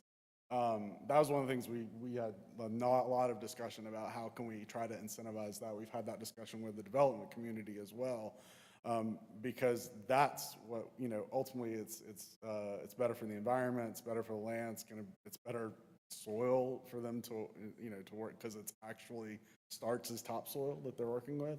But I don't know that this will necessarily, we'll have to that's when we're gonna have to wait and see if it has some of the effects that we hope it will. Yeah, I was going to be perhaps maybe a little more direct and say, no, it's not going to stop that. What's going to happen is that will be pushed away from property lines further to the interior of the site being developed. And we're hoping that will discourage, you would think that a 10-foot strip on the perimeter, oh, that's not that much. But in some cases, it might really, along the entire, perimeter of, a 100-acre tract, That's really a lot of land. And so we're hoping that it will make developers think twice about how they kind of terraform and sculpt the land, as Ryan was saying, because they really, in general, they're trying to maximize their yield, right? So we're hoping that that will, at a very minimum, not have it occur at a property line or really close to a property line where it really impacts adjacent neighbors' properties. But even better, we're hoping that it'll really make developers think and design a little more thoughtfully. Thank you. So I have one question before I open up the public hearing. When you talked about more inspectors, we have really been concerned about the unincorporated areas and whether or not they're getting the attention that's needed.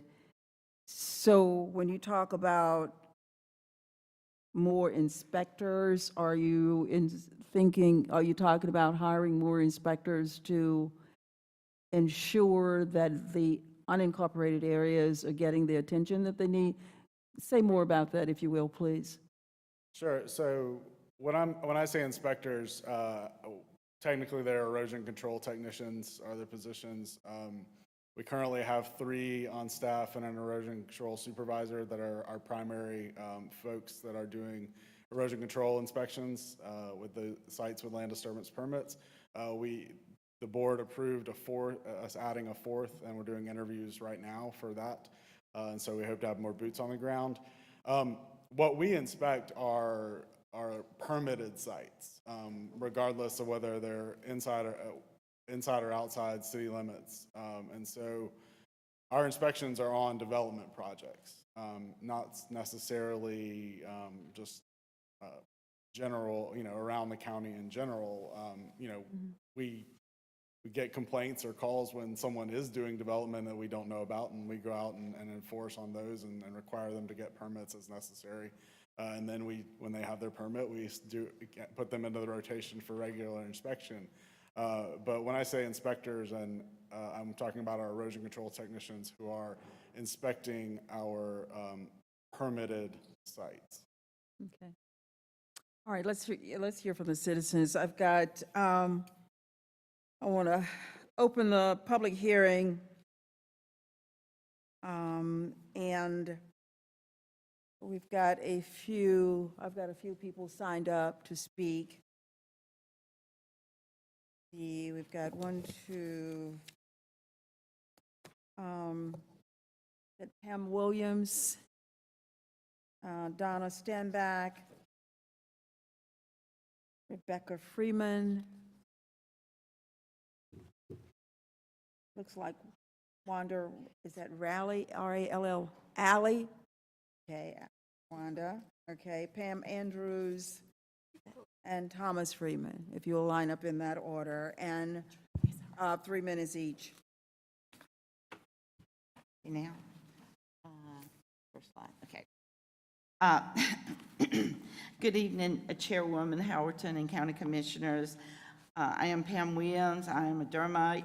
I appreciate all the work that the Planning Department has done to get this text amendment to this point. It is much better than what we had because we did not have any limits on mass grading.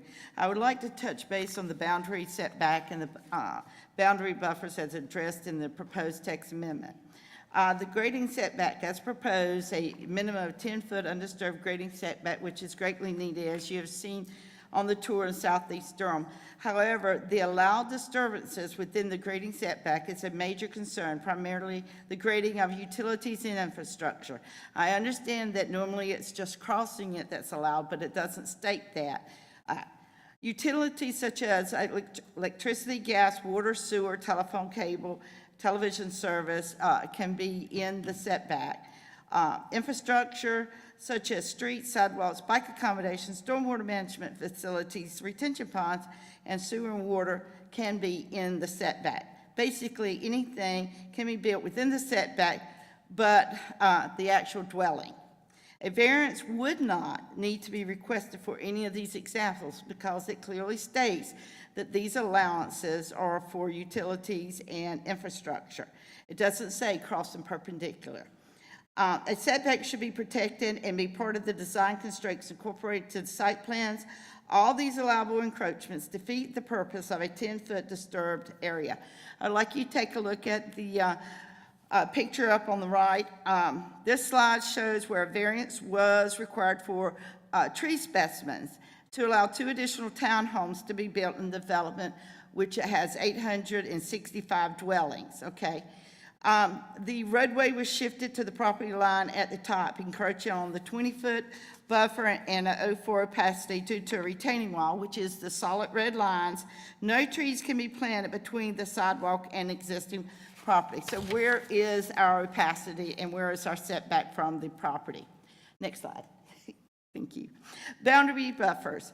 A proposed minimum opacity of 06 required for approximately 30-foot buffer is something we have been requesting at almost every planning and council meeting for over a year.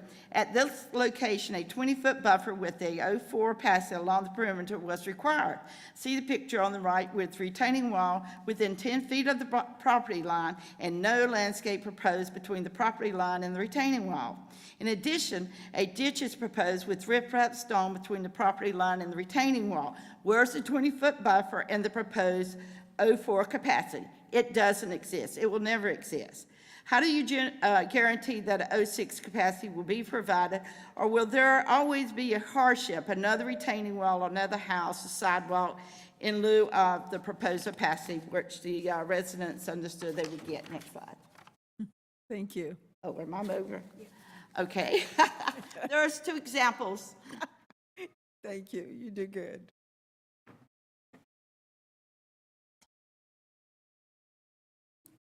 Good evening, Chairwoman Howerton and County Commissioners. I am Donna Stainback, a lifelong Durham County resident,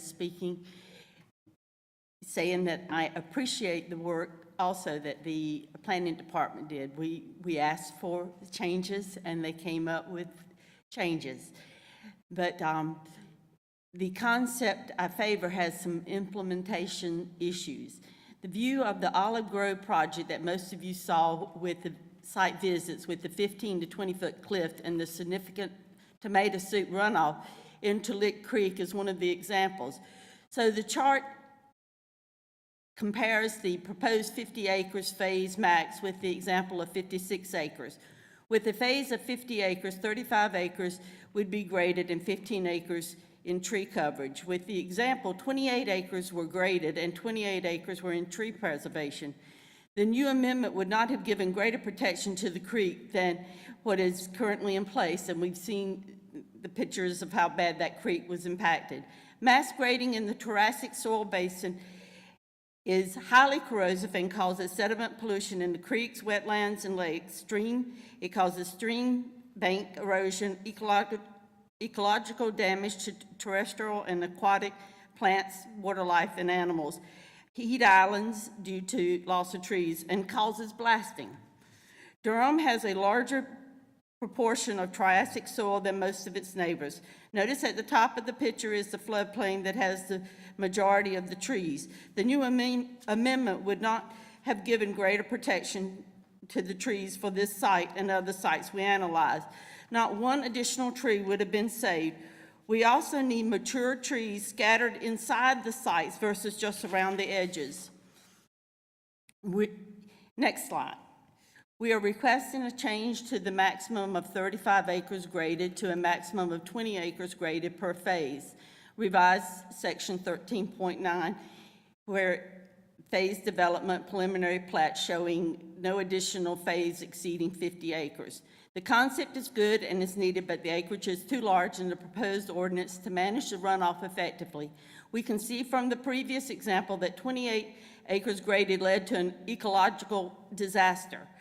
As early as November 5th, 2022, we requested, using email and public hearing, that these ordinances be expedited with a maximum of 20 graded acres in a phase, like Charlotte, Wake Forest, and 25 acres for Cary. All of these areas do not have as much Triassic basic soil and impaired creeks as Durham County. There are significantly more proportional runoff with the graded maximum of 35 acres versus the 20 acres. We also request no exceptions to the maximum grade size. We need tree canopies, vegetation, and pervious soil versus large contiguous areas of mass grading. Thank you. Thank you.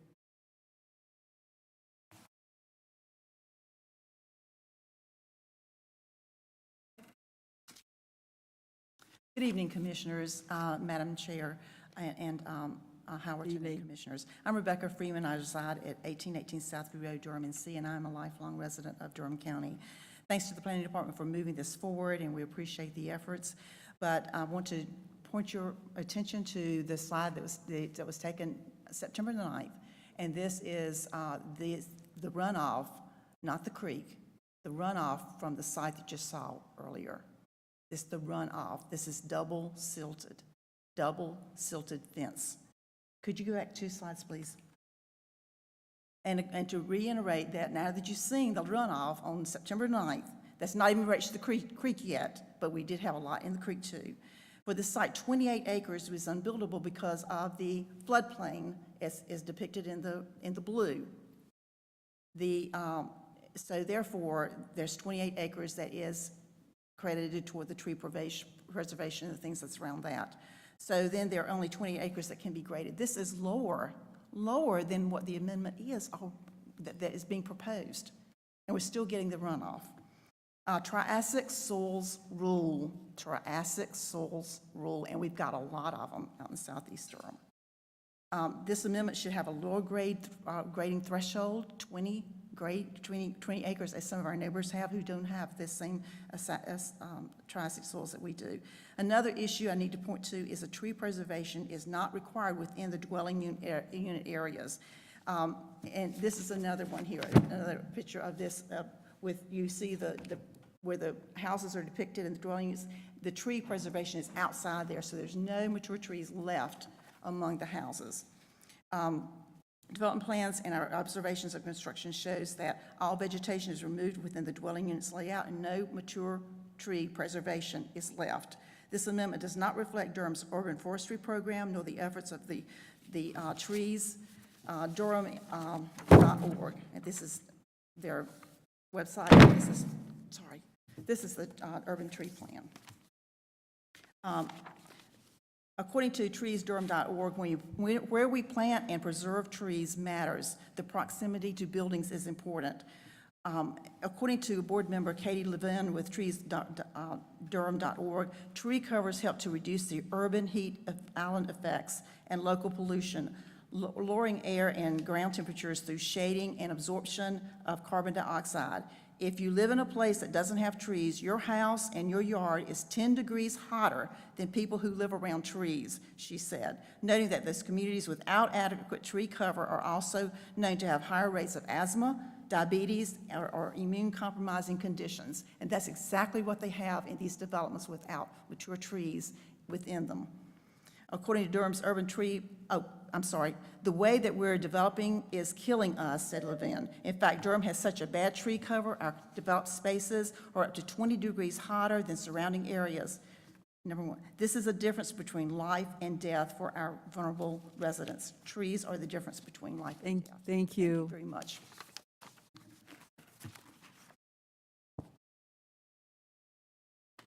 Hi, I'm Wanda Allen, and I truly do want to thank the Planning Department and also you guys for always listening to our concerns, and you always know that we have researched our concerns. So I want you to take a look at this photo here. You have visited this area. This photo is considered a conservation development, which is only 28 acres. So the new policy would not preserve any additional trees, not one, not one.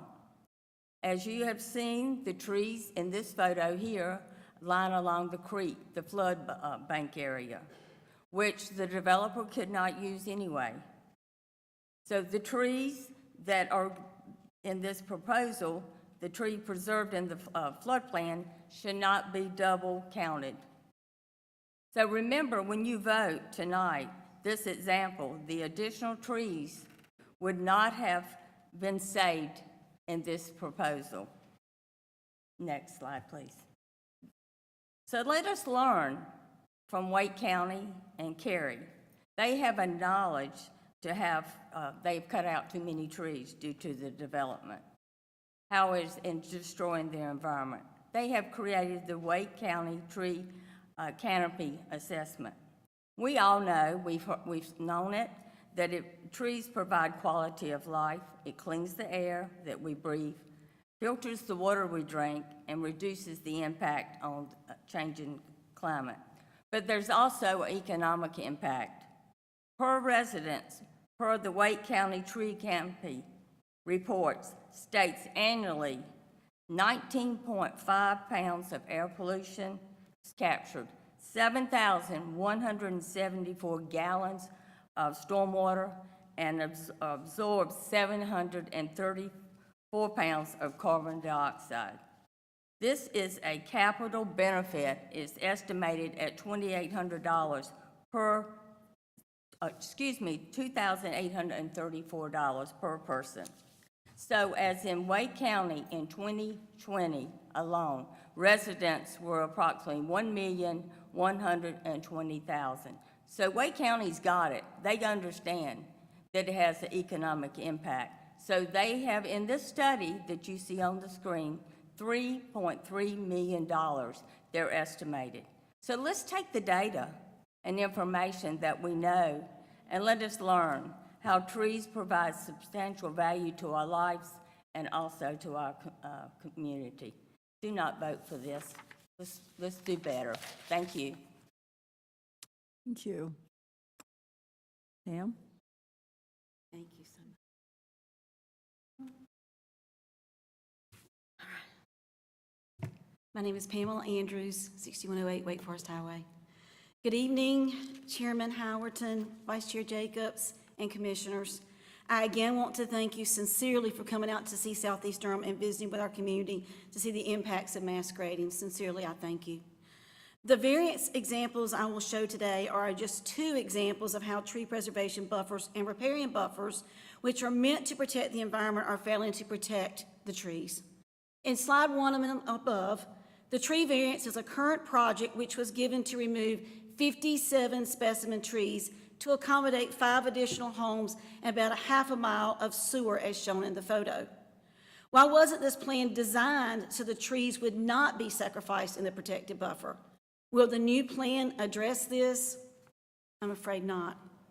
The green you see there, the light green, would count as open space. The blue is the creek bank. The orange is the proposed graded ditch. Yellow is the sewer lines. All this is inside the perimeter buffer. Trees will not be allowed to be replanted in the sewer easement. Some trees here that are going to be destroyed are 15, 18, 19, 20-inch poplars. Some trees are 23, 24-inch pines. Some trees are 18-inch red oak. Some are 20-inch maples. These are just the specimen trees. Other trees will also be sacrificed. Next slide, please. Another development with another variance. I know we heard there hadn't been many variances, but this is 2 variances I want to show you active right now. This is a few miles away in Southeast Durham, also received a variance lately. 118,000 square feet, which is 2.7 acres of riparian buffer. 21,500 square feet, half an acre of wetlands was approved in this variance on an active site in Southeast Durham. Each variance approved reduces the amount of trees preserved. Who approves these? Why isn't the buffer protected? Sacrificing trees for 5 more houses defeats the purpose of the buffer. This new UDO amendment set the standard for more encroachments when boundary setbacks were established in the amendment. Acceptable exceptions to the buffers are trails, utilities, access, infrastructure, roads, and such are allowed in this amendment. All these encroachments defeat the purpose. Save the trees. Trees provide critical community infrastructure by helping clean the air we breathe, filter the water we drink, and mitigate the impacts of changing climate. We're asking for better protection of our trees. We'd also request Unbelieved to have the amendment about the double counting. We've heard that before, but we would like to read it as well ourselves. I ask you, as a grandmother, a former teacher, please protect the environment, because that picture was taken by me of how bad the creek was Saturday. It was overflowing from that same place that you all visited with the steep cliff. Thank you. Thank you.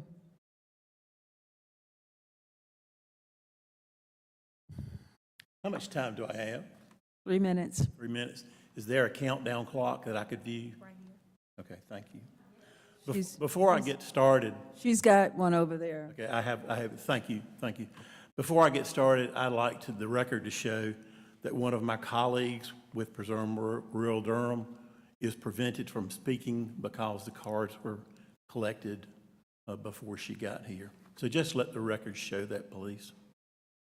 Good evening. Good evening. My name is Thomas Freeman. I'm a lifelong resident of Durham. In the 3 minutes that I have, I'm going to very quickly take you down the road and show you some of the, next slide, please. Talk to you about some of the history and some of the things that Preserve Rural Durham has done. I would show you exhibit number 1 here, which is a letter from Southern Environmental Law Center to the City and County of Durham regarding the failure to enforce water quality standards against real estate developers who are degrading Lick Creek, the Lick Creek watershed. That was dated February 1. Time passes. Preserve Rural Durham continues to go to the Durham City Council meeting, pleading our case, telling the council and the citizens just what's going on. Durham City Council they make fun of us, they call us names, they degrade us, but yet we come back. They have and they tell us, you have the audacity to come back and say the same thing? Yes, sir, we do, because it's the truth, and we will continue to return. Again, the next event was a 60-day notice of a pending lawsuit. The third item I would draw your attention to is the lawsuit. This is the lawsuit. I'm sure most of you have seen it. The plaintiff is Sound Rivers Incorporated, who is one of our, we're very proud to be associated with them. And again, this is for violations and continued violations against the Clean Water Act, discharge from stream system elimination, which it is dated the 7th of September. So this brings us up to date. And if you don't know, the Southern Environmental Law Center is a well-respected organization with over 100 attorneys in 9 offices in the South. There's an elephant in the room. You know it, I know it, and we know you know it. And that elephant in the room is mass grading. But for the mass grading, we would not be having this conversation. And the mass grading includes the complete removal of all vegetation, the blasting that routinely occurs because of our topography in the area. Again, I would remind you, but for the mass grading, we would not be having this conversation. You've allowed it, you've done nothing about it, and the degradation continues. But we'll have our day in court. Thank you very much. Thank you, Mr. Freeman. Hey, are there any other speakers? We've got another speaker. Okay, 3 minutes. And I need you to sign the form, fill out the form. Commissioner Burns, you'll need to wait until I close the public hearing.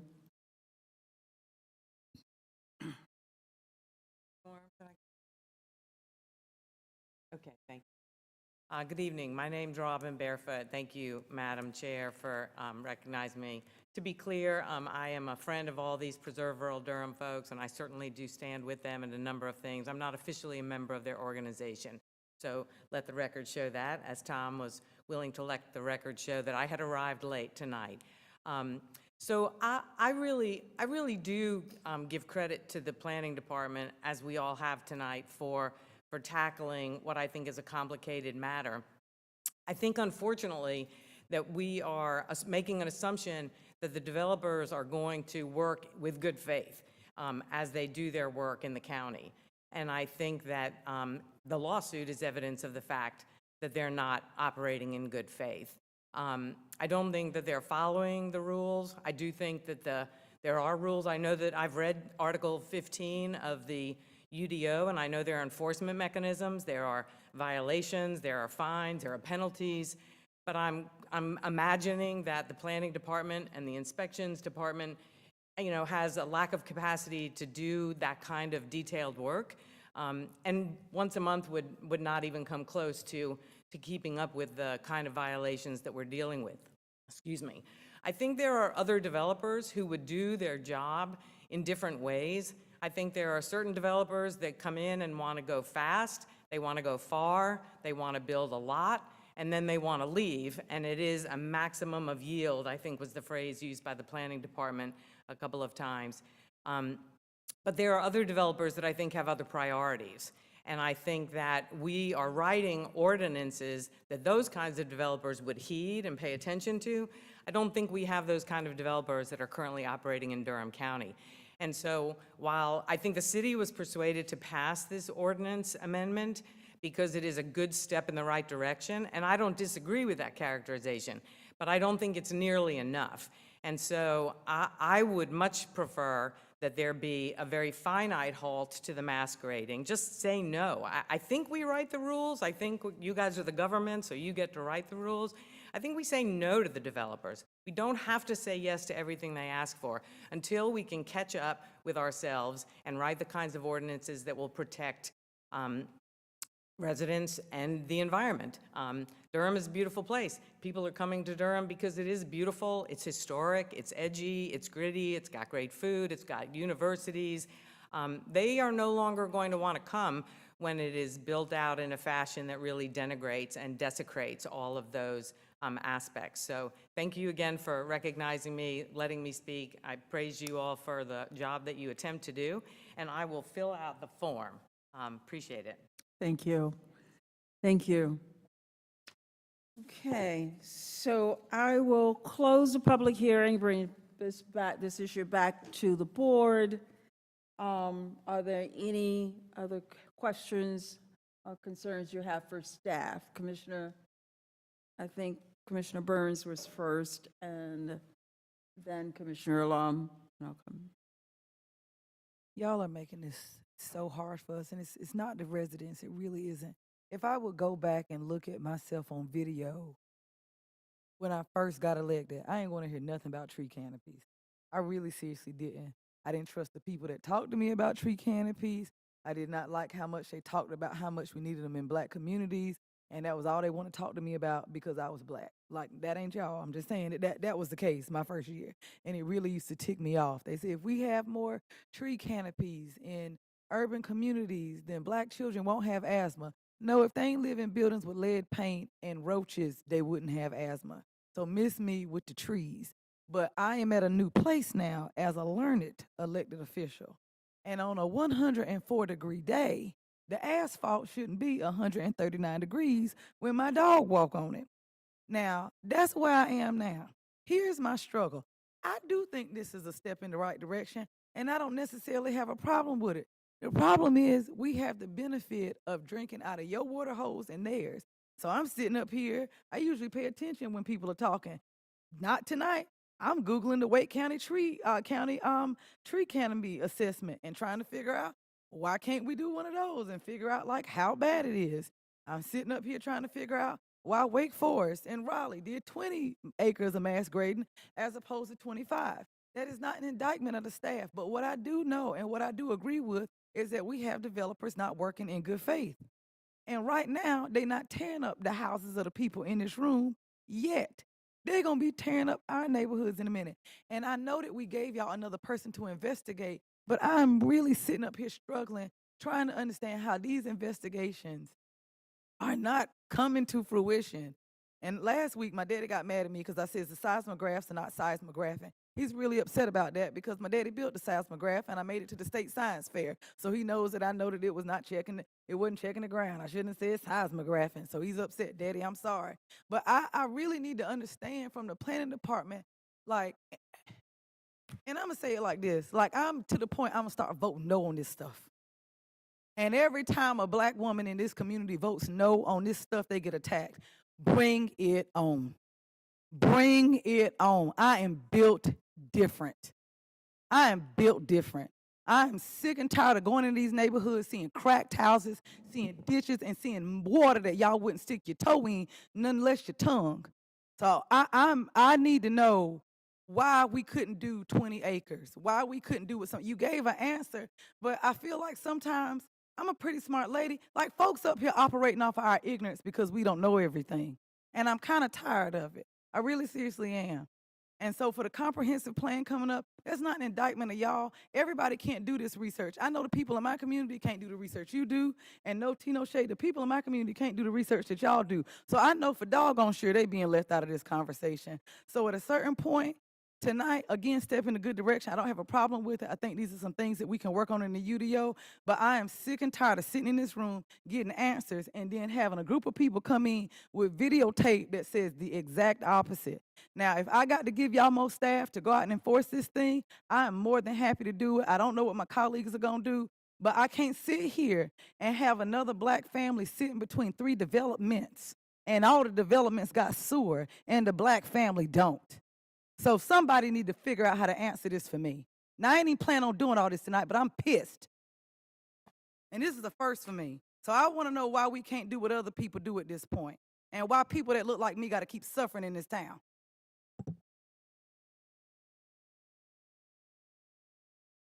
So Commissioner Burns, to your question about why we didn't mirror what other jurisdictions do, I think it's important to note that we're regulating in a different way. Cary regulates the amount that you can grade. We're regulating phases. Once you subtract out, for instance, in the lower threshold, the amount of tree preservation, you're really left with like 27 acres that someone can grade versus Cary's 25. So I think some of this is a difference in branding of the two different approaches. I don't personally feel professionally that we are that far off from Cary. I think it's also important to note, because Cary is being brought up as this great example, Cary has 3 tiers. The talk has been as if Cary only has 1 tier. At the lowest tier, and they actually regulate based on the density of the proposed development. If you are less than 4 units to the acre, they require that you grade site by site, okay? If you are between 4 and 8 units to the acre, they limit your grading to 25 acres. If you are more than 8 dwelling units to the acre, they have no limits on grading. And that is the piece that no one has said. But we have met with the staff in Cary and researched their approach, and ours does not have that big a loophole that you could just not grade on a large project like theirs does. So I just want to put that out there, that there's more than what it seems. Some of the photographs that were shown, for instance, of buffers, project boundary buffers that didn't have any vegetation in them, that is allowed. Most project boundary buffers are constructed and they're planted afterwards. So that's not a violation. That's the way the ordinance works. So I think there's just a lot of misinformation. There was also a comparison of a conservation subdivision saying that that would not benefit, that's already providing, yeah, it's providing higher than this ordinance because it's a conservation subdivision. It works differently. However, even that one at 56 acres would have been required to break into 2 phases and would have probably resulted in some additional tree save. So I just want to put that out there. I know it's confusing when the staff seems to be saying one thing and then residents in our community are bringing up kind of opposing viewpoints. So I wanted to add that bit of context in case it helped. Commissioner Long? My question was honestly going to be about what is the difference between ours and our new amendment and what Cary is currently doing. So that was answered. Thank you for providing that clarification, Sarah. Commissioner, I think she was next. Weren't you next? Or what? Either one. Okay. So I think it's important, and I understand your feelings because it is, you look at the images and it is upsetting. But I do agree that this is a step in the right direction, and the reality is that what we decide is not going to have a whole lot of impact because all of the large developments will be annexed into the city. But it is important that we do raise the questions, that we bring up the points, and that we do ask that this be monitored and studied so that when we do the UDO, we have the opportunity for change. If we don't approve this now, I mean, the city has approved it, so that's the important thing. It is an improvement over what we have now.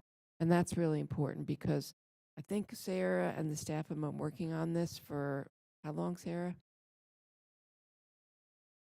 Yeah, so we don't want to delay any possible improvements any longer. That is for sure. So I just wanted to say that. And, you know, we have the realities of, you know, how doing large developments is going to always include some type of large scale grading. That is just how construction takes place nowadays. That is just the reality that we have to deal with. And hopefully we'll get to a point where we are going to be able to figure out even better than what we have right now. So I kind of diverted, but that wasn't my question. My question is, in the case when there is going to be an intrusion and a buffer, and or, you know, a tree save area or whatever, will the developer then have to mitigate somewhere else on the property? Do we have a provision for that? Yeah, so we did require them to follow the revegetation plan, which is currently included already in the ordinance, but now this is a specific reference to it for going through those areas, which requires them to plant at a higher rate than just replanting whatever they accidentally took out. Okay. I don't remember the exact rate off the top of my head. Okay, so there will be a direct response to any intrusion with having to remediate or make up for that somewhere. Okay, that's important. Yep. There was one point that was noted on one of the slides requesting that clear cutting be added to land disturbance. Is that already accounted for or not? Is that That's already included within the definition of land disturbance. okay? So clear cutting is considered land disturbance. Correct. Okay. Yep. I know there's been a lot of concerns related to and confusion around conservation subdivisions and some of the way our ordinance is currently written. When will we be taking a look at the conservation subdivision ordinance and possibilities to improve on that? I believe that would be within the UDO rewrite as well. Okay. And then the last issue related to the Wake County's tree canopy inventory. Ironically, there was just a study that came out this week that shows that they have lost the amount of tree canopy. And so I guess my question is, to follow up on something that Commissioner Burns raised, is I know that the city of Durham has created certain goals around tree canopy. So what is going on right now? How are we currently monitoring the tree loss versus how many trees that we're planting? How is that being monitored on an annual basis by the city? I mean, that's a good question. I don't know if anyone is collecting that data. I know that the Urban Forestry Department is working through a few grants and making a few management plans, but we are not directly involved in what that data looks like. I think that maybe that data could be used in the future if we did have that to regulate private development, but without that currently, we are sort of doing the best that we can.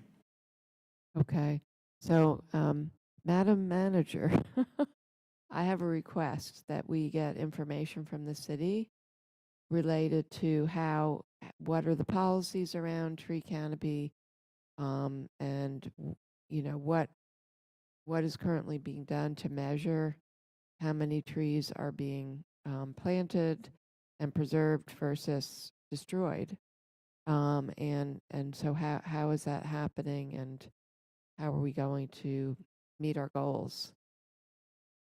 So I think that is really important. Yeah, I will just note additionally, there is a provision within the comprehensive plan, should it be adopted, that 1/3 of Durham County be covered within a permanent conservation. And we do have one planner on staff who is currently looking into the implementation side of that. So that will be included. I know it's not a full answer to your question, but I did want to provide that context. Okay, no, that's really important. I mean, we can't just have a goal and then have no way to monitor, measure, and enforce. Absolutely. And then my last question is around one of the concerns that was raised around trees that are actually on uh, around dwelling units that get. What are our ordinances around planting trees or the requirement for street trees once the subdivision is built?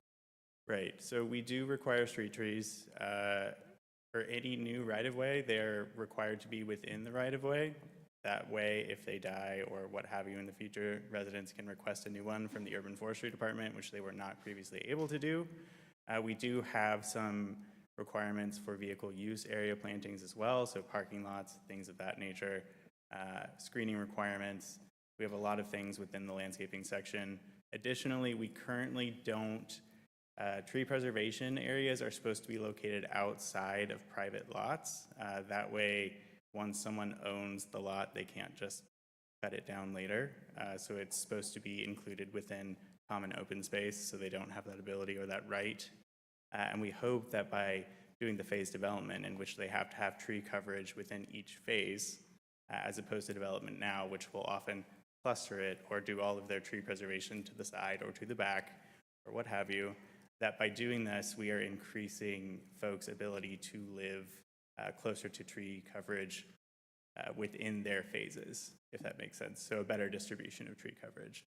What about rear yards and front yards? So we do also require 1 tree per yard as a requirement within 8.3, either retained or to be planted. 1. Correct, yes. So I would suggest, again, as we look at our UDO, about looking at increasing that, certainly. Having a tree in your front yard and your backyard would be nice. And especially related to the issues around, just the heat, making homes cooler and, all the reasons we know that trees do provide for us. I'd like to add one other quick thing. I was going through the implementation list from the new comprehensive plan, and in addition to the item that Robin mentioned, there is another one under the environmental section that says review and revise the UDO to increase open space and tree canopy coverage requirements for developments to align with conservation and mobility goals, including the goal of 55% overall tree canopy coverage in the city by 2040. So we have a larger county-wide conservation goal, but then we also have that, I think, comes from the work that the city is working on regarding trees. So I just wanted to add that since I thought that might be. Okay, well, thank you. But I think, again, how is that jiving with the development that is happening? It's important. So, thank you. Madam Chair, I know in my diatribe, it might have been lost, but there was an inquiry, and my question has still not been answered. So I do want one for the public. I can apologize. It is not often that I raise my voice. I raise it in happiness, but not up here. So for those of you that had to witness that, especially to the family members that are here, for a whole nother cooperative agreement, I want to publicly apologize. I will yell at people behind closed doors. I'm much better at that. I do not make it a practice here. That being said, Director Young, I sit as the chair of the Joint City-County Planning. I remember when this was brought forward, so I don't want people to say I talk out of both sides. I was for it then. I was for it during our work session. Where the confusion comes in, we've given you all an extra investigator. We did that in the budget. I think somebody in Soil and Water wanted an additional outreach person. We did that. The manager put somebody else, I think, for outreach in there. So I need to figure out, like, at what point do we hit equilibrium, because let's just pretend that the photo that she showed was pretend that it was a misrepresentation of something that was perpendicular, or it was a misrepresentation of a utility line. Let's just pretend that.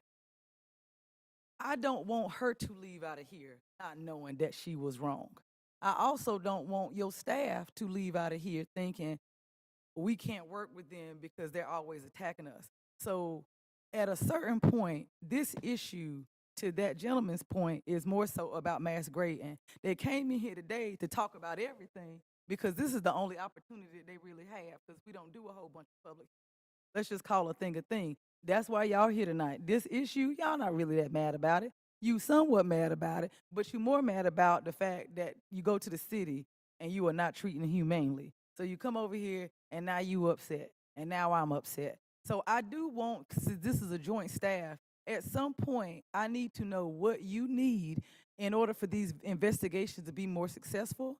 And I need to know what levels of outreach, video, human that you need, that they can go out and educate individuals. And let me be clear, for the individuals that don't have the privilege to come in here and sit for 2.5 hours. Let's be, because there's some folks who are not here because they got to go to work in the morning, got kids in the morning, they're not retired. So I do want to answer to my question. What do you need so that we don't keep having photos like this, the press take over, and there are multiple lawsuits?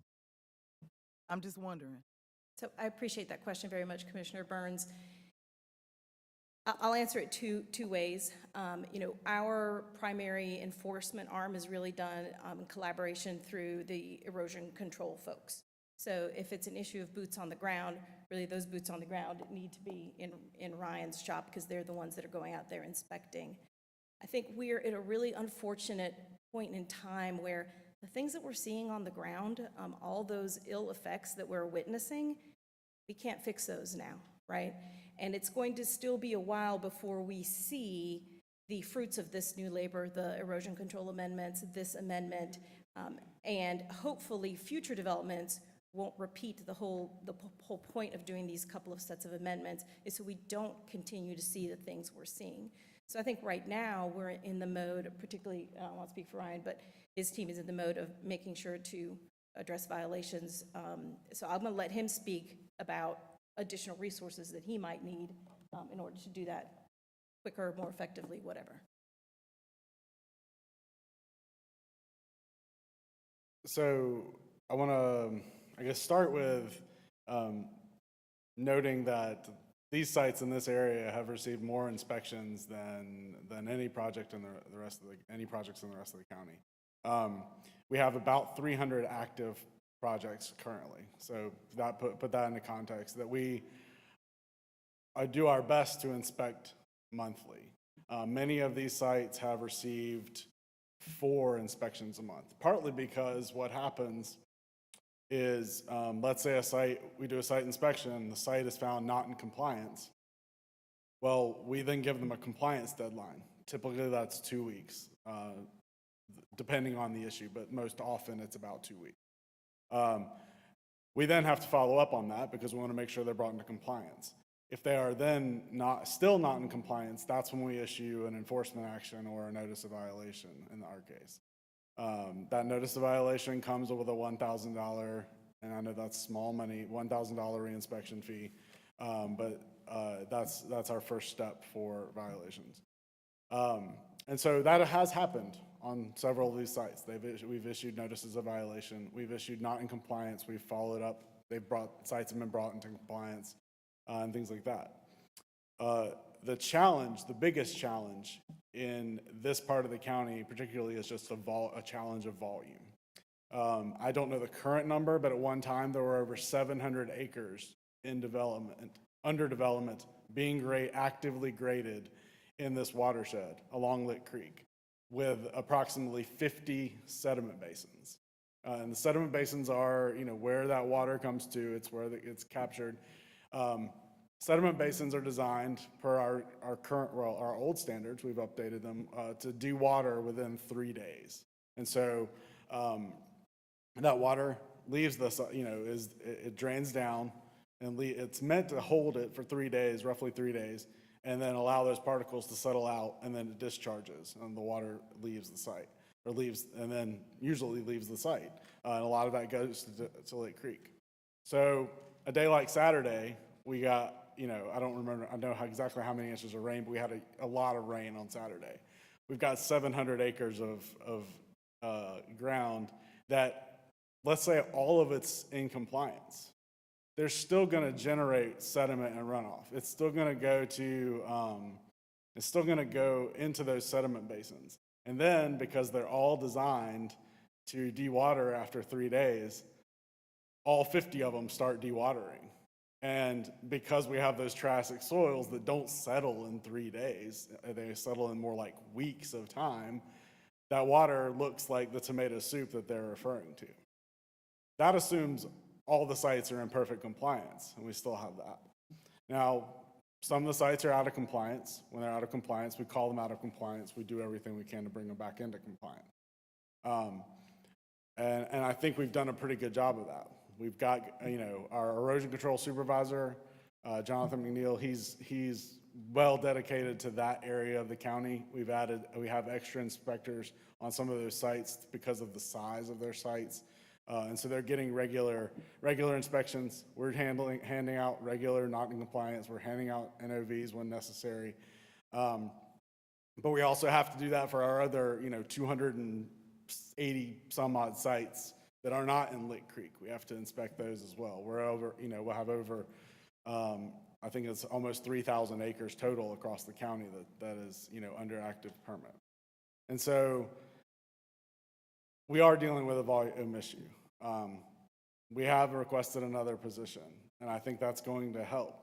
I think our new requirements are going to help. Like Sarah said, unfortunately, we're kind of chasing bad now. We're chasing after bad. We're having to deal with what's already on the ground, and we're hoping that what we're requesting and talking about tonight, what we've adopted under the new erosion control requirements, we're hoping they're going to have an effect on the future. And so we do have a lot of compliance. Compliance just looks different because of the soils in a lot of ways. And I don't mean to make excuses. I'm not making excuses for developers. I'm not going to disagree that some developers don't go fast and they don't do too much and get too much open. But I do think that by and large we are doing our job to maintain compliance on those sites. Thank you, sir. Carter. Oh. Yeah. This is really complex. I agree, whoever said that. And I just want to say to you guys, you are, as ever, thoroughly researched and present really, sides of the story that make us think. And we do try to grapple with what you say and the answers we get from our staff, which are also very researched and, filled with expertise and compelling, and I'm eminently persuadable, and yet I'm siding with our staff and trying to move forward and hoping that this will be better. It's a step in the right direction. It's their best work. I think it's good work, and I'm putting my faith, hopes that as it plays out, as it unrolls, we will see better developments, and if we don't, we'll need to rectify that, right? We'll need to come back to the drawing board. I did have one little teeny question, though. I'm trying to grasp onto something tangible in the midst of these really higher level conversations. But looking at that 58-acre slide, that was the conservation subdivision, and 28 acres was graded, and 28 acres was the open space that was preserved. Most of it had to be, or some of it had to be because it was wetlands or whatever. With the amendment, though, the phasing wouldn't have. How does one decide what the phase includes? Like, could one phase be, the 28 acres, so it was all graded at once, or would the phasing have had to been divided in a way that would have had some of the open space conserved area with it, and so that actually would have led to a better outcome than I think they were presenting to us. Right, so that's ultimately what we're trying to get at with like the phase development rather than like a grading restriction, because by doing it by phase, they have to include the amount of grading that they're doing, but they also have to include the required tree coverage within that phase. So essentially they're limited within that phase, so they could not have done just like one phase of tree coverage and then one phase of all grading, because that grading would have needed to have some percentage of tree coverage within it. Oh, I see, right. So it would have been different. It could, yeah, either way, I'm thinking about it two different ways, but either way, it would have been better, I think. Okay, thank you. That's all I have the energy for now. So we have heard a lot, and thank you guys for all of you for being here tonight. And I've got a problem with this. I've heard and I've seen, and what I've seen and going to the area and viewing it, and when I think about mass grading, I think about it causing more damage. So what we do tonight is not going to stop. The city has already voted on this. It's not going to prevent it from moving forward. I just can't put my stamp on it. I just can't with any kind of integrity, because I just can't. So I'm going to we're going to move on to, if the commissioners have no other questions, we're going to move to, commissioners, we have two motions before us for approval. Motion one is to adopt an ordinance amending the Durham Unified Development Ordinance incorporating revisions to Article 7, Design Standards, Article 8, Environmental Protection, Article 9, Landscaping and Buffering, and Article 13, Additional Requirements for Subdivision, effective October 1, 2023. So is there a motion to approve that? I need a motion in a second. Madam Chair, I'm going to make a motion to approve, but I also want to just address the residents who are here and really thank you for all of your work. You have made a difference. You have, and I know you will continue to. I will be voting in favor of this because I do think that is a step forward, and we do need to see how it plays out so that we can see how we need to make adjustments when we start working on the UDO, which is going to be not too far off. And I do want to thank all the staff for your work on trying to come up with what is a better ordinance. So I make a motion to approve. Okay, we move, need a second? Second. It's been moved and properly second. Okay, all in favor? Aye. Nay. So it's, motion passes 3-2. Okay. All right, we'll move on to the next item is 23. Well, okay, number 2, if there's a motion to adopt the appropriate consistency statement as required per NCGS 160D-605. I need a motion and a second. Second. It's been moved by Commissioner Carter, second by Commissioner Alum. All in favor? Aye. Aye. Nay. So is it 3-2, passes 3-2, okay. Now we will move to the next item, which is 230699.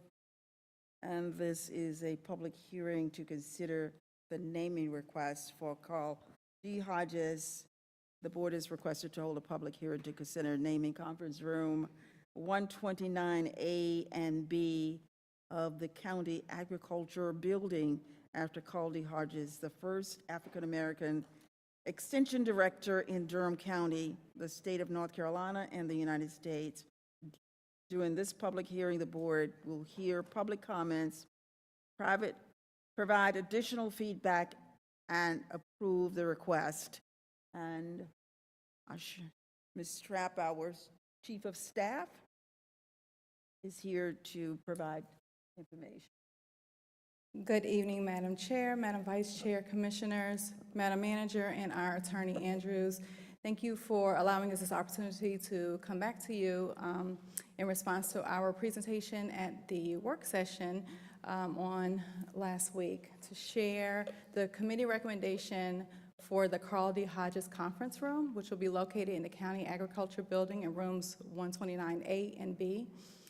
We have updated that photo per our discussion at the last presentation, and this is what it will look like as it hangs in that conference room.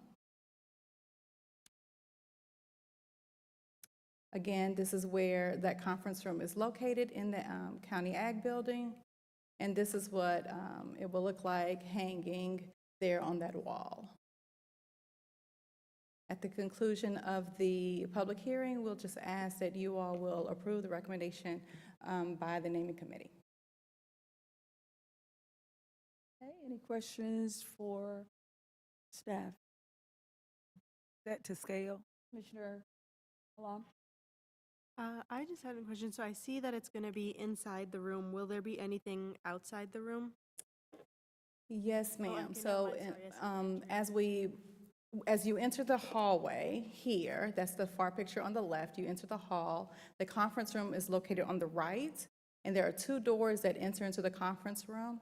And above each door, there will be the silver metallic letters above the entry that will read Carl D. Hodges Conference Room on both sides of the conference room. So there will be some signage on the outside, and then on the inside, we'll hang the photo with the inscription. Okay. All right, if no other questions, you have, all right. When you said there'll be some information outside, would it be some, like going back to the slide that says the naming request? It has some kind of, just the background information about, no, that was good, the other one. I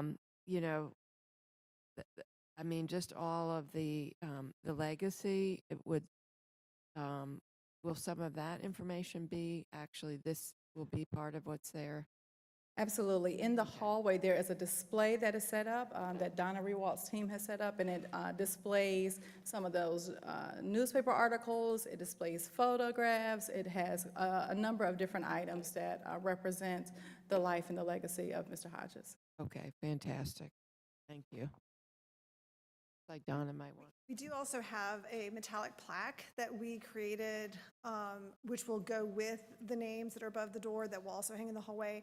It has kind of an engraved image of him, and it does state that he was the first Black Extension Director in Durham, North Carolina, and the United States. Great, thank you.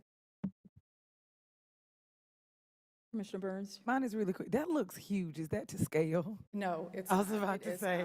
I mean, you will if it have to is, forgive us that we family, do not have quite blown have a this thing graphics up. designer on site, and so this is my rendition. When I made it to scale, you couldn't read it, and so I made it a little larger. It will not be this big on the wall, I assure you. It will not scare anyone as they enter the conference room. No, the family's here. I just wanted, if there need to be an asterisk for legal counsel in the event that they thought, why is daddy picture not as big as we thought? So no, that's first. That's one. But I'm all about bigger is better. But I did want to throw out, I'm going to mention my dad again. I know y'all like, oh, my parents. Yes, my parents are still in my life, and I let them be here for as long as I got them. Somebody, I think it was Donna, I don't know who said it during the work session. It's one, I grew up on the Chicken Foot Road in Tar Heel, North Carolina. It's like really rural, right? And the first Black Extension Director to get hired, you would have thought it was the president. Because when your cows and your chickens are dying, or when something gets on your crop and it dies and nobody can explain, and then here comes a brother, So one, I just want to thank the family for their sacrifice, because Daddy says, Naima, make sure you thank that family tonight, because once a Black person enters into a space for the first time, they are called upon to do Herculean things early in the morning and after hours. And another thing, there were white extension officers that wouldn't talk to Black farmers. And I think somebody said that your dad was the first one to be in a position to do the reverse and talk to white farmers. But anybody who does not get that, that is huge, because, and I'm gonna throw this out. When I worked at USDA, we didn't have any Black farm loan officers except for one. And Bob Etheridge, to his credit, found a loophole, and it said that you could hire a class of students, and it was at the director's discretion. He got in a car, he went to A&T, he said, I want you to give me 7 of your brightest students. We had an all-Black farm loan class. He said, I'm gonna be done. He said, you gotta take care of them, Naima. I said, why do I have to take care of them? Now, this is in 2017. These students, juniors and seniors, some grad students at A&T, will get out of their USDA cars in 2017 and get shot at. I had to buy magnets for all their cars. They had hats that they didn't need. They had vests that they didn't need. I was buying whatever I could short of a reflective sign.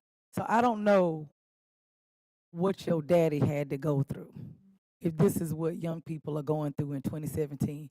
So I'm just saying thank you for sacrificing and sending your daddy out there every day, oftentimes into a space where he might not have always been welcome. So thank you, family, for your sacrifice, and I look forward to voting in the affirmative for this. Okay, so I'm going to open public hearing, and I have a few people that want to speak. Donna Rewald, Cheryl Carroll, Anita Neville, Dr.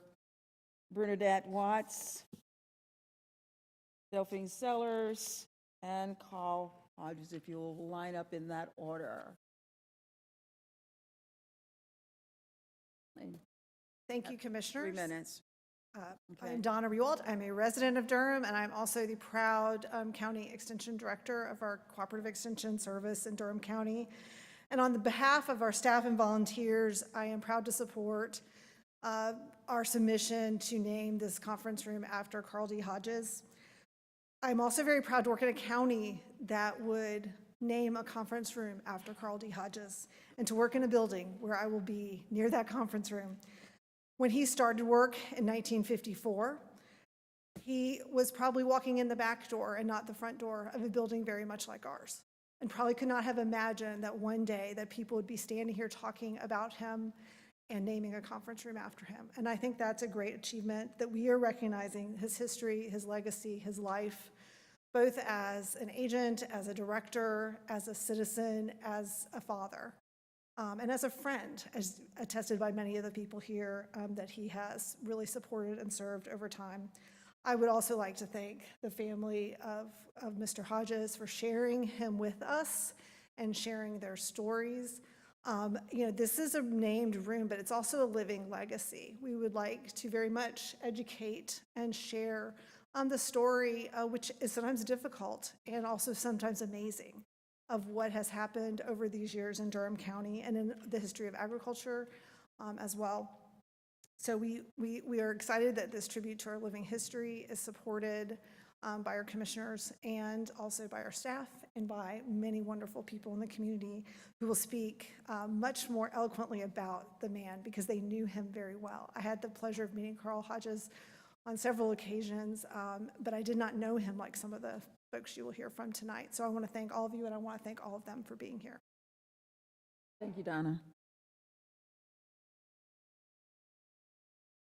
Good evening, Commissioners, Madam Chairwoman. Good evening. My name is Cheryl Carroll.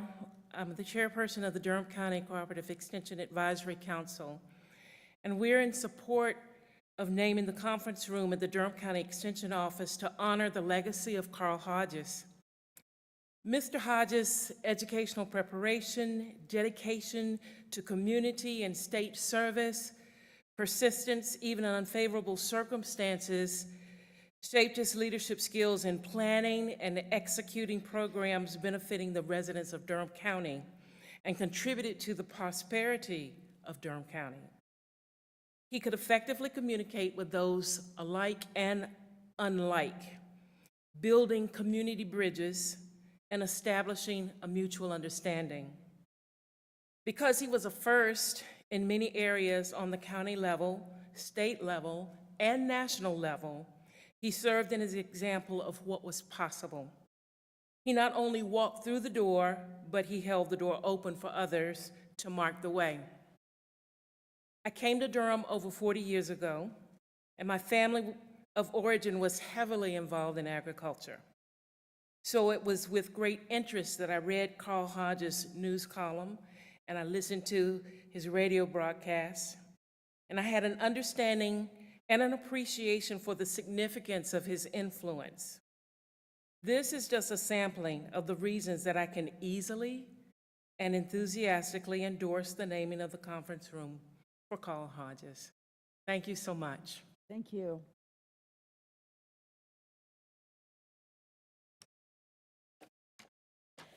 Good evening, esteemed citizens and public servants of Durham County. I am Anita Scott Neville, a resident and lifelong citizen of Durham, a current restorative practices coordinator at Durham Public Schools, and the acting director of Hayti Reborn Community Action Council. It is my privilege to be among those who will endorse the recommendation that Mr. Carl D. Hodges, Jr. be posthumously recognized for his service to this country, our state, and this community.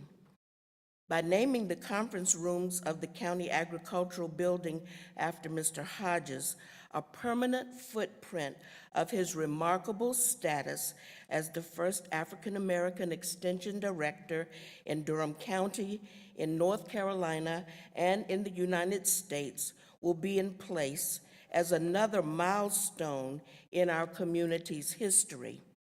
Durham has a rich history of notable African-American educators, entrepreneurs, patrons, activists, and artists. During the era of Mr. Hodges' service, the role of agricultural extension provided a significant link for development and activism of the Hayti and Negro community in Durham and beyond. Mr. Hodges' service was portable and relevant to the vitality of all households in Durham, which then was a community that was once thriving in the production of commercial and domestic crops and animals, providing information and guidance about farming, canning, freezing, and the elements needed to support crop production was Mr. Hodges' specialty. Additionally, Mr. Hodges was a great historian and storyteller. I know this because the Hodges and Scott families were lifelong neighbors and friends. All visits with Mr. Hodges included a story and a lesson about life. The wit and wisdom of fathers, servants, and men like Mr. Carl D. Hodges, Jr. are rare finds in this season. I'm grateful to have had the opportunity to hear the offerings and heed the advice of a remarkable citizen and servant of this community. Thank you, Mr. Hodges. Thank you, Board of Commissioners. Thank you.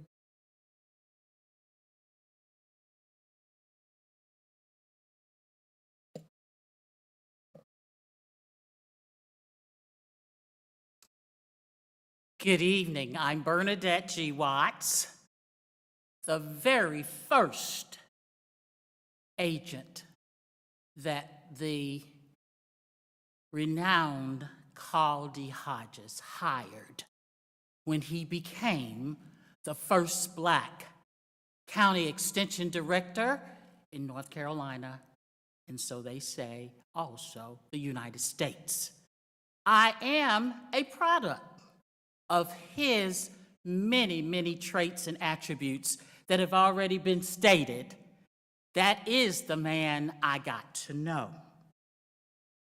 Commissioner Chair Howerton, other commissioners, staff, the Hodges family, the Durham County Extension representatives, and others. We miss this giant, but we know the life that he lived is represented in many of us and generations that you may have interacted with, and generations, yes, yet to come. 53 years ago, this past June, I came to Durham County Agricultural Extension, now Cooperative Extension, just 2 weeks out of graduating from Bennett College in Greensboro, to become the Home Economics Extension Agent, having the responsibilities of foods and nutrition, family relations, financial development, and working with what was called at one time home demonstration homemakers. Then it was, yes, it was. And now it's called, I think they are community science leaders. I don't know. But anyway, that was developing leadership among community women's groups, teaching them many of the homemaking type skills, as well as developing their leadership development. As I've said, I was the first, but I want you to know that Mr. Hodges, and I always referred to him as Mr. Hodges, and he would say, "Call me Carl." I was not reared that way because he was my boss, supervisor, leader. He was Mr. Hodges. For the first 10 or more years of my professional years with Extension, my shaping and development was because of none other than Mr. Carl Hodges. He was a coach. He was a champion of fostering new ideas and methods of reaching new audiences and engaging them. He too was a challenger. And yes, we've already heard about him being a good communicator. We were on the radio. We were in the newspapers. We were even on television here in Durham. All of those outlets that helped us to share what the worth of our effort. He was compassionate. He was a cheerleader.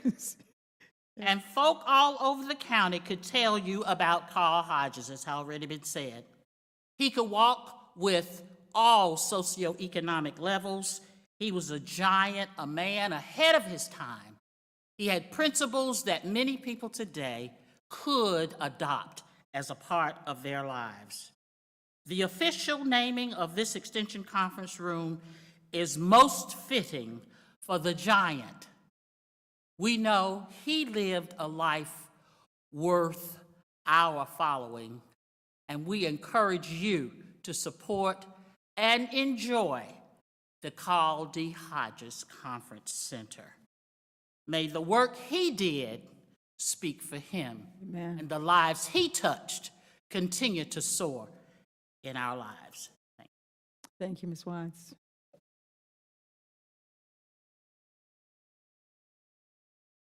I can't follow that. I can't follow that. Good evening, commissioners. Good evening, Good evening, Delphine. everyone, and to the Hodges family. I'm Delphine Sellers, former County Extension Director here in Durham County. Have you ever sat someplace or heard somebody's voice and it brought you peace? Have you ever looked up and seen someone walk through a door and know that in walks my joy, in walks my encouragement, in walks the spirit that I need at this moment to help get me through these trials and tribulations that I am currently feeling? That was Mr. Hodges. That was Mr. Hodges to me. I always considered him a mentor. No, I didn't know him back in the days, but I thank God that he paved the way, because if it had not been for him paving the way, I would have never sat in that seat that he once sat upon. Now, granted, his seat might have been in the back of the building, but you get what I'm saying. Mr. Hodges was a mentor. I love for him to come into the office.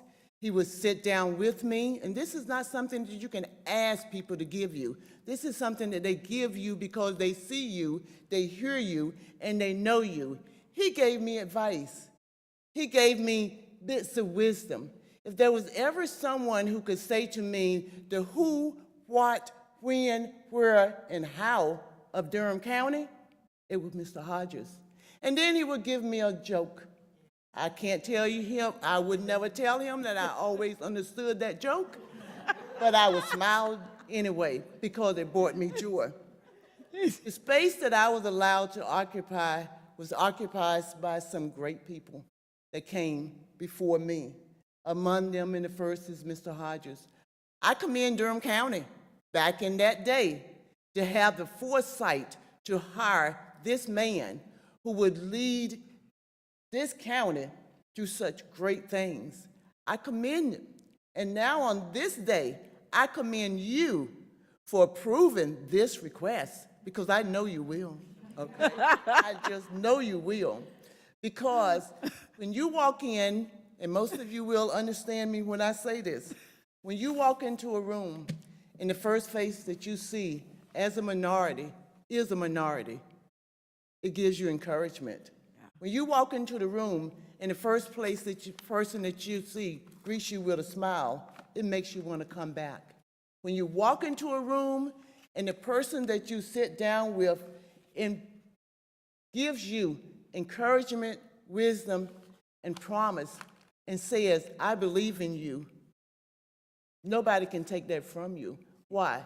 Because when it's the caliber of Mr. Hodges, it means a lot. And you know at that point in time, I can do and I will do. And in my case, I have done, all because of Mr. Hodges.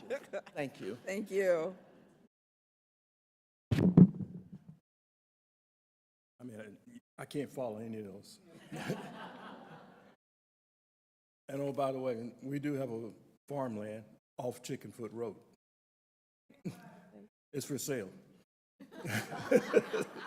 It is, it's for sale. First, I'd like to thank everyone. This is a great honor for not only the Hodges family, but everybody in Durham. We've lived here in Durham since 1959, and I said we, my brother, Terry. And when Dad came to Durham, we were little fellows and knew nothing about farming, and the only thing we knew about was, playing in the backyard and going to school. But Dad was not only a father for us, he had a neat way of making you do things. I can never, ever remember my father striking me. But he would sit you down and talk to you. And we'd say, come on, Dad, hit us so we get this over with. He was a staunch church member. He prided himself on saying that he was a member of the Presbyterian Church for 90-plus years. I mean, that was an accomplishment in itself. He valued life. He didn't want to see anybody get hurt, especially when somebody would hurt our feelings, my brother and I. He'd step in and take control. He would always pat you on the back and say, don't worry about it, we'll take care of it later. But he made you feel at home, made you feel warm. A lot of people call him a great man. He never thought of himself as being great. He thought of himself as a simple man, doing simple things, but if you notice, they always had great outcomes. When my father would buy a car, it was always an old car. And, as kids, we always wanted a new, shiny car, and we never could figure out why he would get these old cars. I remember he had a 59 Studebaker, a car I'd love to have now. But he would drive us to school sometimes, and we'd say, hey, Dad, let us out here. We'll walk the rest of the way. But as I got to be older, I found out why he did that.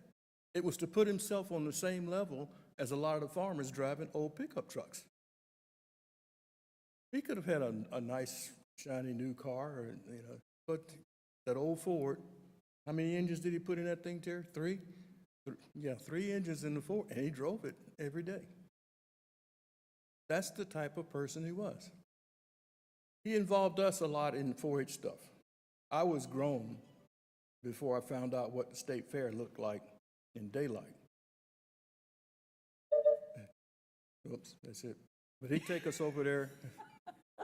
He'd take us over to Raleigh for exhibits, turn the lights on, and then later we'd go back and turn them off.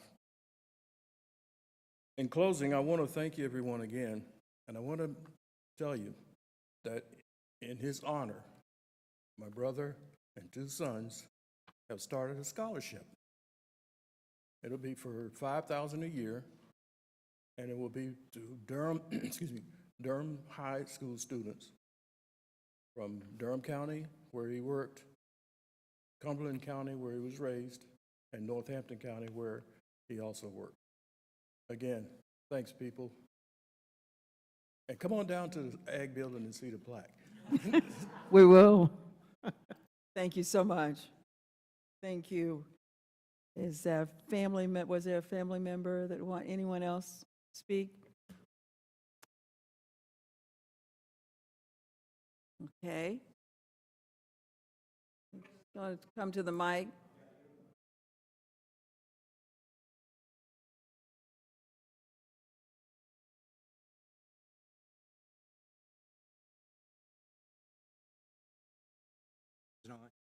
Yeah, I hadn't planned to say anything because I've spent 40 years as an attorney and I got tired of talking, so forgive me. But through all this dedication, praise for my father, which I totally agree with, but there's one thing I have to say.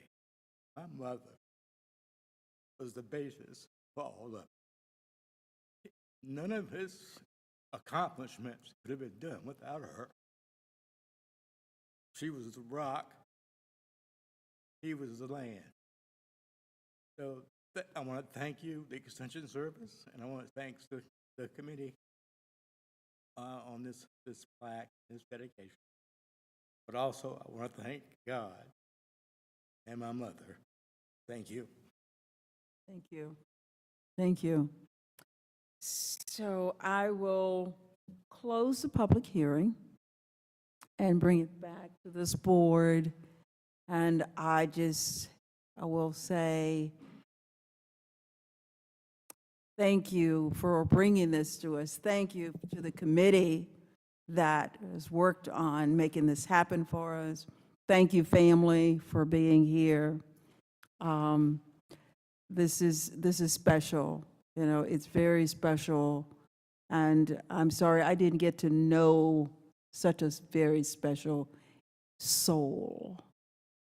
You know, you just kind of feel his presence as you talk about him. And I just want to say thank you for sharing that with us. Any other comments from commissioners? Commissioner Jacobs. I just wanted to echo your comments and thank you all for being here. It's very late. You sat through a very long meeting. And your stories that you shared with us were just incredible. And I would say my only regret is that for tonight is that I didn't have the opportunity to know Mr. Hodges. And, but your stories really did bring him back to life. And I'm feeling like, well, maybe this plaque doesn't even do him justice. I mean, everything that you all share with us, but thank you so much. And I actually I know that there was some type of ceremony, but I really do think it would be nice if we did have another event at some point to commemorate the plaque and the portrait. So I would just ask if we could plan for something in the future. Thank you. Okay, Commissioner Carter and then Commissioner Lum. Yeah, I really want to say thank you to the speakers here tonight. And to say how much I enjoyed hearing what you had to say. I loved your comments, even at this late hour. I wish you guys had gone before the other public hearing. I'm sorry you had to sit through that. But I don't know. I feel the awe of what Mr. Hodges must have been. And you guys brought him to life today, tonight, and at the ceremony that we had back when the Cooperative Extension was highlighting him in the room that very day. There's some sort of like, what, collective effervescence about Mr. Hodges and the way you all have described him. And thank God this is an easy decision. Really look forward to voting yes. And just, thanks for the feel-good moment. I want to say ditto to everything my colleagues have said. Thank you all so much for sharing how much he meant to Durham and for all of us to be able to learn from him and learn how to carry on his legacy. And thank you to his family for carrying on his legacy through the scholarship opportunities. I think that's absolutely amazing. And I hope, down the line we can look at with Donna, like how can we create opportunities and investments even through cooperative extension to carry on his legacy under his name, in addition to, even naming this room. Because I think it's going to be really important to educate our kids in Durham Public Schools about what a significant impact and historical achievement it was for Mr. Carl Hodges to be in this role, and how other young children can aspire to be the next first, to break the next barrier and be the representation that our community so deeply needs it. So thank you. Okay. I already spoke beforehand. I would just say, please let us know about the scholarship information so that we can share that with our public schools. All right, well, I will I'll entertain a motion for approval. Second. It's been moved and properly second. All in favor? Aye. Motion passes 5-0. Thank you. Thank you so much for being here, all of you. And I will say goodnight. And last item, Commissioners, is we have a closed session. The board is requested to adjourn into closed session to establish or to instruct the public body staff or negotiating agents concerning the position to be taken by or on behalf of the public body in negotiating the price and other material items of a contract or proposed contract for the acquisition of real property by purchase, option, exchange, or lease, or the amount of compensation and other material terms of an employment contract or proposed employment contract pursuant to GS 143-318.11A5. I need a motion to be in closed session. So moved. Moved and properly second. All in favor? We're in closed session.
Okay, the board met in closed session, given direction to staff. And we are, I will ask for a motion to adjourn. So moved. Okay, we are adjourned.